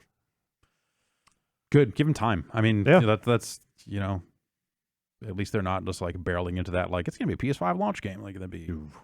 Yeah. Yeah, I was doing the good old what games came out this year inventory, and I was like, oh my god, Anthem. Jesus, that feels like an eternity ago. Yeah, it does. You remember a new Trials game came out this year? Yeah. Barely. Oh yeah. That was a disappointing game. That kind of really came and went. It was okay. It was okay. It was okay. Yeah. But Trials deserves to be better than okay. Yes, a Trials series should be better than a series okay. that's been going that long needs to be better than okay. Yeah. Speaking of live games, speaking of EA, Hit me. NBA Live has been canceled again. Again. How many times? What was it? Something like the four. It says it at the top of this article. Something Like like 4 times in 10 years. Well, I was going to say the 4th time, but they don't even count NBA Elite in this, which I feel like you can't. Can't. Doesn't that count? Sort of. I mean, it wasn't like Elite was supposed to take the place of Live, right? Yeah. So like, I feel like that's an honorary 5th cancellation. That is an honorary 5th cancellation. I'll allow it. Congratulations. Also, I wasn't aware of this, but the previous sort of public exposure of NBA Live 20 had been that it got delayed in a conference call before it had ever been announced. Yep. Nobody knew it was in existence until they mentioned in a conference call they were pushing it back a few months. Yeah. And now it has instead been canceled. So I don't even know. Yeah, we were talking about EA last week with them putting their games on Steam and how it just doesn't seem like they're in like a position of power and, like this sort of stuff. That's just the stuff we've talked about today. NBA Live getting killed again. And they announced like, oh, we'll be back with more social experience. Like they kind of alluded to what they wanted to do with Live, which, yeah. But then you've got Anthem, and then you've got, Need for Speed. Need for Speed is a little stagnant, and then that sort of stuff. Like it's just like DICE has not been, like Battlefront 2 still. Right, I feel like still reverberating. Battlefield 5, fine, but like doesn't seem like it really and they've set put the world together on fire. like they're putting Battlefield 5 back out there as like a year 2 bundle, which all the updates have been free, so it's not like it's some big thing. But I do want to play that Wake Island map. Yeah, but and it sounds like the people that are still playing Battlefield 5 are still enjoying it. People like that battle royale. Yeah, I tried to match into it and didn't find anybody, but or rather. It said, like, this could take 4 minutes, and I waited 4 minutes and just kept ticking and ticking and ticking. I was like, oh, okay. Thanks. I mean, they seem to be somewhat in transition. Like, I read an interview with, they have a new head of kind of internal development at EA. Patrick Soderlund left, right? Yeah, I don't know if she, her name escapes me, and I don't know if that's exactly the role she stepped into or if it's something similar. And then also didn't, but the head of DICE, well, I guess Soderlund was I think, didn't he move up from there? He moved up from there. Anyway, like I'll just say real quick, like in that interview, she talks about like basically kind of doing the world tour of like, visiting every studio under the EA umbrella and kind of talking to all of them about processes and stuff like that. Yeah. So it seems like they're at least making an effort to kind of revitalize their internal development. It's wild. You don't think about it. Like it's EA and Activision feel both like they're just like in this weird space. Different versions of the same space, I guess I would say, for different reasons where, they just feel like they're in this huge transition period of just like they lost their way when it came to just like how to put out games in Activision's case. Yeah. Or how to put out good games in EA's case. They didn't stop putting out games. Yeah, except for like basketball. It's just like a couple of speeding freight trains that need to start laying down more tracks. Something very like that. rapidly. Yeah. And it was like like you look at Need for Speed, like they took multiple years off. Like they acknowledged like we need more time on these games to make them. Like they used to have the black box team in Canada that they could flip back and forth between the two. And then, whatever went down there, the 1 year black box turned into a bad game and political this and that, and they were gone or done or whatever. And then you have Ghost, but it's like they were still taking years off, but just not turning out, it didn't seem like playing those games didn't feel like they had an extra year. Compared to like, when everything was an annual franchise and all that other stuff. So it's bizarre. It's just fucking bizarre. And you wonder like, okay, can they afford to just like lay out right now and just like, okay, we're going to really take our time for we'll make sure that we're there big at the console launches. And that'll be like the next big flashpoint for what's going forward. But it just feels like they are just muddied down, like murky, like stuck. Directionless. Yeah, directionless. How it stuck in feels this to me. miasma. Just like if you look at the EA over the 360 PS3 period, like with Riccatello at the helm, like not everything they did hit financially, but it felt like there was like a vision there and an attempt to. And there was a cadence. Right. Of games, and new games. Yeah, it's like Dead Space was a fucking revelation, right? Yeah. Like Mirror's Edge, maybe had some issues, but very strong following of that game. Like their sports stuff seemed more prominent. They even tried to reboot Syndicate. Those crazy bastards. Like that Syndicate game, like they were going for it. Yeah. At that time, and like Mass Effect 2. Sure. Mass Effect, like there was a period of time there they where were putting like, out the Crisis games too. Like Dead Space 2 was incredible. Like happening. there was a lot of good stuff coming out of EA. Yeah. And then like I don't feel like there's been as much of that. Yeah. This generation. And like EA will probably get back into college football at some point pretty soon here. I think that ruling, like they'll probably have to go to every single college athlete and license their likeness individually, which sounds like a fucking task and a half. But there's probably enough money in that to where if there's a way clear for them to get back into college football, they're going to do it. But like, yeah, I don't know. They just feel like in such a weird spot right now. Yeah. And I wonder if that's something that if they just look at this stuff and go like, all right, well, whatever. We've got our plan for 2022 with Dragon Age. We've got games years out. We've got a platform transition on our hands. Let's just focus on getting our shit together for that. That's what and making sure that we're God, good. Like, I completely forgot about the Amy Hennig Star Wars game and like what a boondoggle that whole thing turned out to be. Like years of effort coming to nothing. Yeah. Maybe these new consoles will be a good kind of... And maybe maybe that Star Wars deal was a fucking horrible mistake. Maybe it's like sidetracked the company. Like the vision of the company got so... Because there was a while there when that deal closed or when it was looking like it was going to close or whatever it was, where I want to say that like every damn team at EA was like putting together pitches for an EA game. There was that story where it was like everyone pitch us your Star Wars games. And I saw some of that, a little bit of that around the edges. Okay, how about one where they use lightsabers and fight each other and do like cool flips? That will never work. Han Solo's there. He shoots his gun and says, "Yahoo, cowboy," his famous catchphrase. I like it. Yeah, I got that on a shirt. Okay, here we go. Okay, it's a racing game. Okay. You sit in this thing. It's like kind of pod shaped. Okay. And like you got these. Is it just one? You just lash the pod to a couple of fucking floating engines. Okay. Like it's some. You lost me. Why do the engines float? Some kind of pulpy chariot race. Can we get Greg Proops to do commentary? Absolutely. I feel like more games should be asking, can we get Greg Proops to do commentary? Pod Racer, Mad World, and that's it. That's it. What are we doing? Man. Was he in that game, Pod Racer? I don't know. Was it a sound alike? I feel like they were pretty good about always getting the actors. I don't know. Yeah. Are they going to get the Ben Quadraneros likeness? Fingers crossed. That's all that really matters. All right. Sebulba could not be reached for comment. A couple more stories here real fast.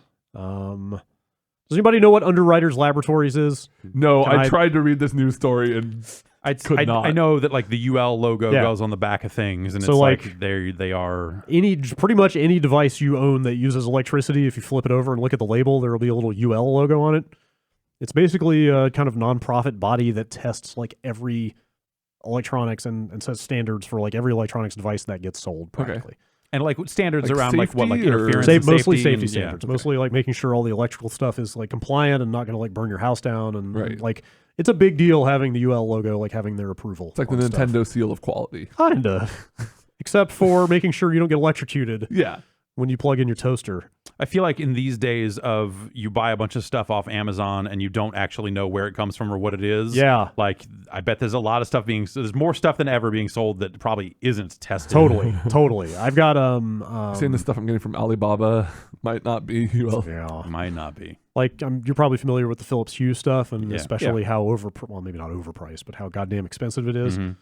I bought a knockoff like LED light strip, like HomeKit compatible, programmable and everything, and I was all excited about it. Mm-hmm. And I was telling Will Smith about it. I was like, dude, I got this thing. It's like just as good as the Hue shit. It was like $25. He's like, yeah, I kind of want to avoid stuff like that because it's not usually UL approved. And I was like, oh man, maybe I should unplug that thing immediately. What does Will know? Plug it on in. Let's have a good time. These lights are going. That one is USB powered, so I'm hoping. Oh, so when you plug it in, it's just going to install a virus on your computer then. Yeah. And it's on my Wi-Fi, so better. Entirely possible. What have you done?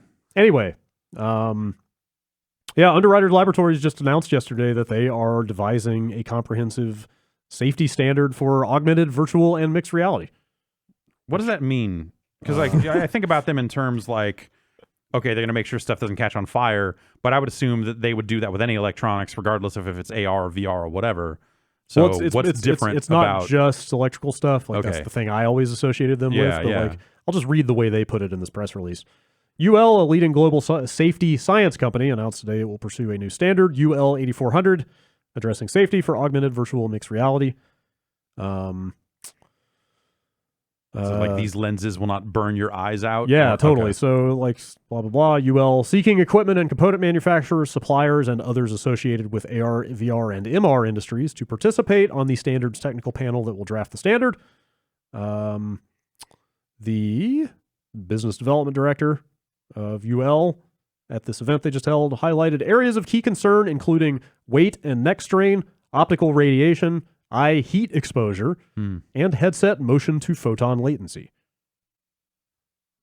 That seems sensible. Yeah, it's like all this kind of physical stuff. That also, I feel like when you read more about what UL does, it starts to sound like a bit like a racket.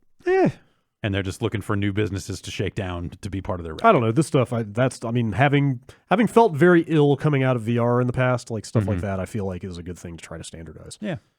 But basically, like they see adoption of this stuff ramping up significantly in the coming years. I think they say later on in this press release that like on the order of like 100 million devices a year.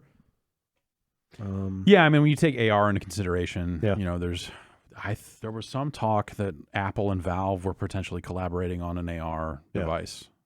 I will reiterate they're a nonprofit, so I mean, they're not like looking to make billions off of the stuff or anything. But you did quote someone who was a biz dev director. Well, anyway, it's nice to see somebody thinking about this stuff. Totally, yeah, as opposed to your Oculuses and whoever's right, just sort of doing stuff. It's like, I don't know, plug it into cool. Put this on over your eye holes. It'll be fine. Somebody thinking about neck strain and just kind of basic. Yeah, definitely. Latency causing motion sickness and stuff like that. Pretty good to have. Yeah, there's probably room for that. So what happens if they come back and they're like, oh yeah, they're all fucked up. Right, yeah. Well, that's, you know, all these companies are sitting on the board that will draft the standard. So they'll know going in if like, oh, we're on the other side of this. We need to make sure the standard is very low. Yeah. Low enough to not get sued. Yeah. I don't know.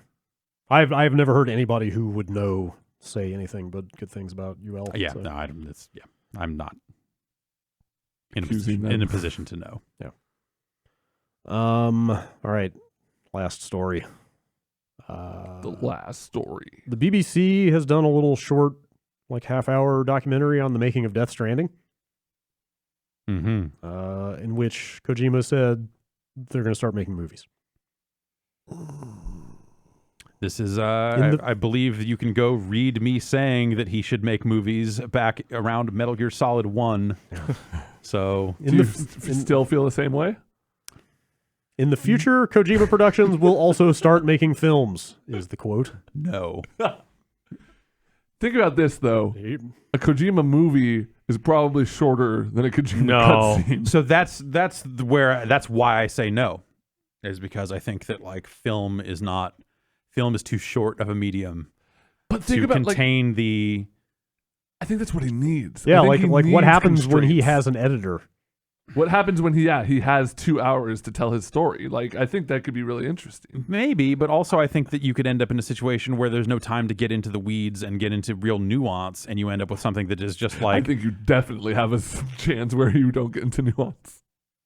And I think that leads to just like, here's this thing that is as it seems, there you go. And I think you lose a lot of that magic. You don't have time to build up that trust with the audience. Is the same thing I was talking about with like the difference between Metal Gear and Death Stranding is that audience trust.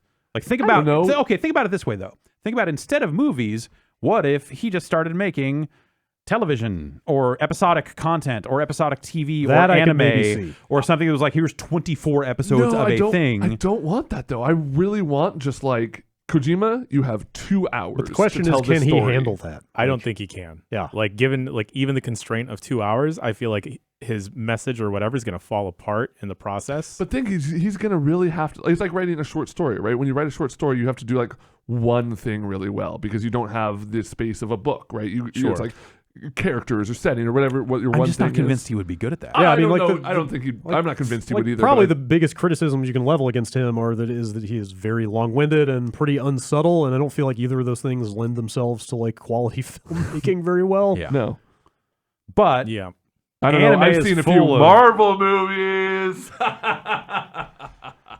tell me about Please, those. God, don't. I'm so sorry. Don't tweet at us. We like Marvel. I like them. I like them. Did you read I that like the dude's Avengers. Scorsese op-ed? I did. It was good. He's not wrong. He's not Like wrong. he's like maybe a little shitty about it. Sure. But Yeah, It's his right. It's his right to be shitty about it. oh yeah, sure. yeah, Yeah. if anybody has earned the right to Yeah. say what he Be a said, cranky old man Sure. about movies. Yeah. I don't even think it's that crazy. I might even go. I don't think it's that cranky. Like I think I'm fucking all the way on the other end of that. Just like, hey, old man, movies fucking suck as a medium. Get rid of them. Shut down all these movie theaters. Who the fuck has the time? Go park a car. Fuck off. Why would I make connections with real people when I could sit at home and have things show up at my doorstep? Tell me that, Hideo Kojima. That's right, man. Just ship a bottle of oxytocin straight to my house. Exactly. I don't need it I anymore. don't need people. Yep. A package was getting delivered to my house at like 8:30 at night. They knocked on the door, woke up a baby. I was pissed. Do you have to Stop knocking on the fucking door. Do you have to soothe your BB? Yeah. I like that you can't shake it too hard. We need or to else talk it doesn't about- It's soothe. just like the real thing. Yeah. We need to talk about the actual worst thing that he said in this interview, though. Please. Because here is the full quote. He said, Marvel movies are the best. No, it's way worse than that. In the future, I mean, have you seen Black Panther? It's basically the same as Godfather. in the future, Kojima Productions will also start making films. If a person can do one thing well, then they should be able to do anything well. It doesn't translate like that. It does not fucking Totally. translate like that. Like that is, I feel like the most arrogant, dangerously arrogant and naive notion in modern society is that if you're good at one thing, you're automatically good at everything else. Yeah, no. And it's like even like What? like there's If not a even a person direct can do one TV thing to well, movie. then they should be able to do anything well. I mean, I agree with him. They should, man. That'd be great. Unfortunately, it just doesn't work out. I can make scrambled eggs pretty well. So I'd like to announce that I'm writing the scrambled egg movie. It's gonna star Danny DeVito Okay. as the scrambled egg, and Great inspired casting. the pan will be played by Idris Elba, and the two of them. It's like kind of like it's like you see Twins. Yeah, I saw Twins. It's like Twins, but I replaced Schwarzenegger with Elba. great. And There's an egg thing. going yeah, on. there's like some. I'll figure that out later. Great. Okay. Awesome. Yeah. he does add a little context to this in that he thinks that that streaming for games is inevitable, that very soon games, movies, and TVs will all be competing in the same streaming space. It's already. I mean, it's literally. Forget the streaming space. Like that's not interesting. Like it's. Remember the fake TV shows at the beginning of Metal Gear Yeah. Solid 4? Yeah, the best part of that game. Ah, man, what if he was doing that What for if he just real? made those? It'd be the best. I don't even It's think already- he could do a mini series. I don't think so. I want a maxi series. Like if it was just Like like, a a shonen 12, anime. 12 episode yeah, run. I want 85 episodes that count as one fucking season, one Jesus. arc, and then, hey man, we're coming out with a sequel to it in next year. That's 114 episodes. Because fuck it. That sounds daunting, but I also just started reading the One Piece manga, so I'm down for anything at this point. Yeah. I just think of it if an artist that I used to respect, like Kanye West, cannot get his shit together to get one album out the door on a date that he heavily publicizes. Hideo Kojima, who's shipped multiple games, I don't know if he could condense everything down, even with an editor or a team around him, to like 12, 18 episodes. And both of them have patched their product after the Yes! fact. So. Oh, fuck. Album patch notes, baby. That's Life of Pablo had that too. Like there were multiple Really? versions of the last Yeah. album too. It was fucking dumb then too. Especially as someone who purchased that album from Tidal. Yes, I Not did the sign same up for thing. Tidal, but I did, and it's like, okay, so I just need to go and re-click the download button, and now I'm getting a different version of the album, even though I have 2 zip folders me of too. 2 different versions. yeah, me too. I God. labeled one of them V2. I should have just deleted them both because that's how much I fucking listen to any of it. And I'm like, oh god, yeah. Life of fucking Pablo. I think that Hideo Kojima should make wild anime that makes no sense. Period. Put him with the End of Studio thought. Trigger people. Okay. Now I'm back on board. Yeah. Long, lingering shots of women taking showers that he will defend in the worst ways possible. I will say, Just double down on. There's a little bit of that in Death Stranding, but like not. There's nothing nearly as close to it as gross as Quiet was. I would say that the stuff. Well, it's a different kind of gross. Yeah, there's a different kind of gross, but still about women. Yes. Yeah. Yeah. As soon as I started saying that, I was just like, I was explicitly just thinking about like exposed breasts. Right. Yeah. No. That's... Which this game doesn't have. Damn it! The fuck are we doing? But don't worry. I thought we were moving forward. Jeff, it's coming to PC. Okay. All right. Great. Everyone is Tracer. Yeah. Totally. Now we're talking. Yeah. No. I think that like film as a medium is like it's just a time constraint that I think that is not what I want out of him. Like maybe that's an interesting thought experiment. And you'd be like, well, if Hideo Kojima made a movie that was somewhere between 90 minutes and 3 hours, yeah, what would that be like? Like, sure, okay. Because he'd be working from the ground up, knowing the limitations, right? Like he knows he's not making a 60-hour video game. He's got to tell a story in a couple hours. Yeah, I guess so. Yeah, maybe yeah. And yeah, that would be a different use of his chops and we'd see how it would do. But if you think about it in terms of, yeah, exactly. Like if you want that fucking just absolutely long-winded, lingering thing. Hell, multiple games. Like, yeah. Like the payoff of Metal Gear Solid 4 is incredible because of what comes before, like the hundreds of hours that come before it. Yeah. So like, I think that that's just more his wheelhouse is like a longer format than that. So like if he wants to get into non-interactive mediums, like sure. How was the story in Boktai? Boktai's good, man. Boktai is a fun game, but I don't remember anything. I don't remember the story at all. It's sunshine. Vampires. Just like Metal Gear. Vampires. Oh. Yeah. Just like Death Stranding. All right, we're gonna do like 3 emails. 3 emails. And I think they're all gonna be about Death Stranding. Yeah. Just to keep this thing going. D-mails. That's right. P-mails. Oh man. All right, I will do it. I'm gonna crawl under the BT and say, do it. And then I want the ghost to shit on me. What were we talking about? I got caught by one of those. No, you shit on the ghost. Oh, right. Sorry. That's how it works. Yeah, it's bad. Yeah. I just wanted to see what it was like just to throw a blood grenade like that. It's stressful. But it's honestly really Wait, you did what? Sorry? Got caught by a BT. Oh, just to do it? Just to do it? Yeah. No fun. Yeah. No. Kojima sees ghosts. Oh my God. He's the 3rd member of Kids See Ghosts. He is. Okay, now I'm back on board. Yeah. Bombcast@giantbomb.com. Got to patch that album. Jeremy from Florida. Do you think Kojima pitched Death Stranding to Konami all those years ago before they parted ways and they said no? If so, did Konami win here? Or did Kojima win? Or maybe they both lost. I've seen a lot of people trying to piece together like Metal Gear Survive and Death Stranding and the similarities there, of which there maybe are some, I guess. Like you're assembling materials to build things, you're conjuring certain items out of kind of more or less out of thin air, like ladders and fences and stuff like that. Yeah. But not. Yeah.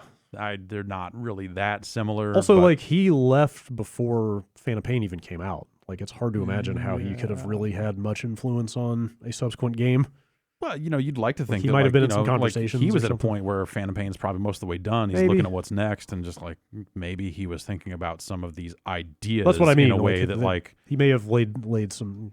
Is there, maybe there's some about connecting like ideas down. Is there some embryonic thing maybe that you could spawn both Metal Gear Survive and Death Stranding out of? But I don't know. But it's equally explainable by the fact that Minecraft and Fortnite are the biggest games in the world. Yeah, and that too. Everybody is thinking about like building and equipment and material costs and stuff like that. Mm-hmm. I think Kojima won. I don't think Konami necessarily lost, but Kojima got to make the game he wants to make, and I can't speak for him for sure, but like for me it seems like he doesn't necessarily care so much about if this game is a massive success or not because he got to make it, right? This is like finally his chance to do right. I mean, the victory or whatever comes on the other end of like, does he get to do it again? Does he want to do it Right, again? yeah. Like, does he make another? Like game? he's got the studio now, right? So presumably, so what's next? And Yeah. does Death Stranding create more opportunity for him in the future or less? Like that's the success, right? Is like, what does this do for that? It does. I think that like, I mean, Sony is all in. They're running and they have a an exhibit running in New York this week. Yeah, there's ads for the game everywhere. Yeah, like Sony is not shying away from this. They sent out 8 zillion copies of this to reviewers. Yeah, they were very accommodating. And I mean, they want people to see this game. It's their last big release of the year. Yeah, like going into the holiday. And it's. I think the game will sell just fine. Yeah, like I think the same reasons I said in the video. Like I think that like I think people are as they hear more and more about what the game is, it will either be something that you go like, oh, I'm canceling whatever pre-order. Like this is not what I thought it was. And then people will go like, this sounds terrible. I need to see this. Or this sounds like this sounds baffling. Yeah, it's baffling. Like there's nothing quite like it. Like I think we're gonna get way more of the first than the second. I saw both comments. $60 video game, and that's like a lot right now. I saw quite a few of both types of comment on Friday when the reviews came out, but like I had a lot of people saying I have got to see what this thing is. Yeah, and I think you've got a lot of people, and that's an audience that is like pretty far down the rabbit hole, reading websites, and commenting on our stuff, like all that other stuff. So but I think there's enough people in that boat. Or enough people in that audience that will go like, I need to see this, and there will be a buzz around this game. I feel like it's going to underperform. I think that's hard to know without knowing the full budget and all that other stuff. Will it underperform compared to like a Metal Gear launch? I'm just going to say like compared to other Sony like big Sony. This is a different thing though. It is like different. if I'm not saying you're like going directly... into this saying like. This is going to hit Uncharted numbers, which Uncharted has not always been the hottest performer, or it hasn't always done exactly the numbers I think they expected it to do. And, I don't know. They came out. Uncharted is like one of the most well-regarded franchises in the business right now. I mean, they came out at that Last of Us event I went to and said that the first one sold at least 17 million copies, which is of Last of Us. Yeah. So like, and it's not getting anywhere near that. Right. No. So but do you think Death Stranding does 17 million copies? No. But I don't think it needs to. No. This is Sony is putting this out. It's going to be a very different thing. It's not going to be God of War sized. It doesn't need to be. It shouldn't be. Like if the size of the audience that bought those games bought Death Stranding, I think you would have a lot of them that would just be like not at all into it. Oh yeah, because that's not why they're coming to video games. I think there's a larger mainstream audience of people that just don't want that, and I think that's fine. I like video games a whole lot of a lot of different types, and I don't necessarily want that. I'm just happy it got made in some weird way. Yep, for whatever reason, I can't get away from that side of it. It's like. It's fucking great that this fucking nonsense got made because it sure is fucking ridiculous. Yeah, and it's bold and audacious. Yeah, that it exists in the form that it does. Right, and that's cool on its own. The idea that like Sony, a hardware manufacturer, went to the mat for this thing as hard as you could go, without just like I said, maybe not writing the biggest check in the world, maybe keeping that stuff reined in a little bit. But like the idea that they're getting out there, they're promoting it, they're doing a hardware bundle for it, like they're doing all the shit that they do for their biggest franchises for this fucking walking, truck game with ghost ladders. Like that's crazy. Yeah.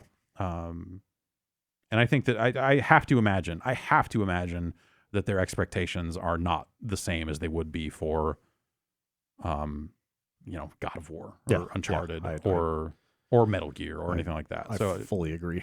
Yeah, it's This email kind of makes me wonder if he even had the opportunity to make anything but Metal Gear while he was still at Konami. That's something I've thought about a lot. Like, did he really want to keep making them, or is that just the only thing they would? This is my last one. There was multiple times over the course of that run where he was like, "This is my last Metal Gear." I'm never making another Smash. Like I feel like didn't that start? Sucked you back in. Didn't that start with 3? Probably. I feel like I remember hearing 3. That would make sense because the first 4 has like a lot of stuff in there as like a. Okay, I'll make one more. Yeah, like I'm going to tie up every loose end. I'm going to give you all the fan service end that of 4, you want. like all the fucking cemetery shit in 4. You're like, okay. Yeah. Also, I mean, like Snake was old and dying in that game. Right. Like how much more obvious can you get? Yeah. But I wonder if the management just kept coming back and saying, like, if you want us to keep giving you the budget that you are used to working with, then Like, it's going to be a this is Metal what it Gear has game. to be. And I then don't know. there was the Silent Hill stuff that was But even there, that's another killed, unkilled, whatever. right. But that's whatever even that is conspiracy you believe. another revered, like, kind of bankable old Right. franchise. Like it was not an original game. But not his. It was not his original No. franchise. Yeah, and then there was a while there where they tried to put his name on the Castlevania game that Mercury Steam did, Yeah. Right. where it was not a Hideo Kojima game per se, but they definitely were like putting his name on that stuff. Yeah. He had Zone of the Enders.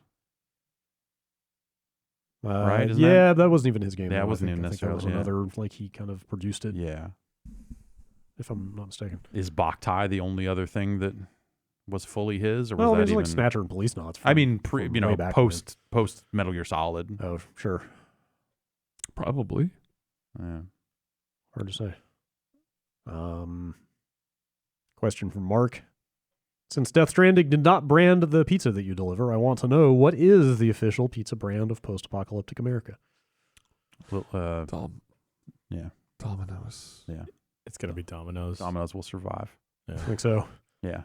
Like the I mean, Noble. if Papa John's can survive everything, it's been Mhm. surviving. That's true. And now they have Shaq on board, so Yeah. I hear he's one of the most popular DJs.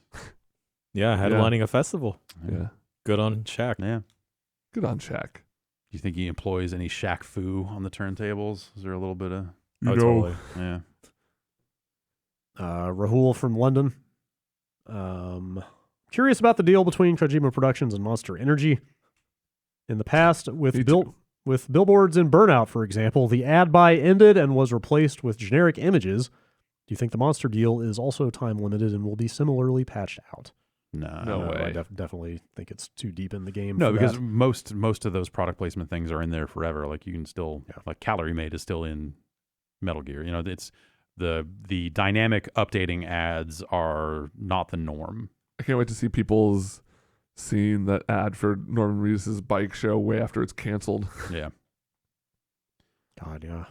Remember that? Remember all the in-game advertising shit and how that was going to be the future? Is like all these games were going to connect to the internet specifically to Right. update billboards and banners and put all this bullshit around. Yeah, and they that were was just like, oh, that's going to be the revenue stream that keeps right. these games going. And at that was $60. like that was the nightmare of the day of Yeah. people going like they're ruining video It's games gonna with be this full of stuff. ads and, now. Yeah, and it Like just Mark Echo's getting up. it didn't. Then that will have ads everywhere that like constantly. I thought Burnout was like kind of the only one that really actually did that, right? Yeah. Maybe getting up just had a million ads. Yeah, I think getting up maybe just had. I mean, you know, right out of the gate, that game is Yes, it's got a guy's name Mark on it. Echoes. Yeah, Hmm. that game's good. Maybe one more. How about this one? Casey from Iowa. Hey guys, I'm a contractor who installs tile, and schluter is an item that I use on nearly every job. Yuck. That's that's SCHLUTER. It's the transition piece between tile and whatever is on the other end. I only wanted to mention this so you can join in on my discomfort every time I have to say the word out loud to a client, because it is just as bad as you imagine. Yeah, Schluter. Schluter. it doesn't sound good. I would call it schlutter. Yeah, Oh, that sounds worse now. yeah. That sounds like a slur or something. That sounds like what? It the does. fuck you call 'em? Schluter? No, the No, other- I'm just saying, like, say Yeah. that out loud. Schluter. No, it's There's bad. just something like it's bad mouth feel. That sounds gross. Schlutter sounds like. That sounds worse. Whoa, No, whoa, it whoa! sounds- it's- We're in mixed company You're here. What are you saying saying? Shutter All with right. another L. I think schluter would make people vomit. Yeah. Just like it's an onomatopoeia almost for throwing up. It's like it's you mix Baron Jaeger and that's a You don't even need to say another thing. Yeah. It's already bad. That's a schluter. Can you make schluter shots? Yeah. A schluter. You make schluters. A schluter shooter. Yeah. Schluter Schleiders. Man, we should stop. It's great to be back. Yeah. Welcome back. Bombcast@giantbomb.com is the email address. It got gross while you were Are you gone. gonna, I can see that and smell it. is this train going to keep rolling? directly after this. Yeah, absolutely. Send in your own schluter That's related right. questions. No, do not. We will not. There will be no schluter talk. Schluter boys. No. All right, we've burned through our Death Stranding and our schluter allotments for one day. Okay.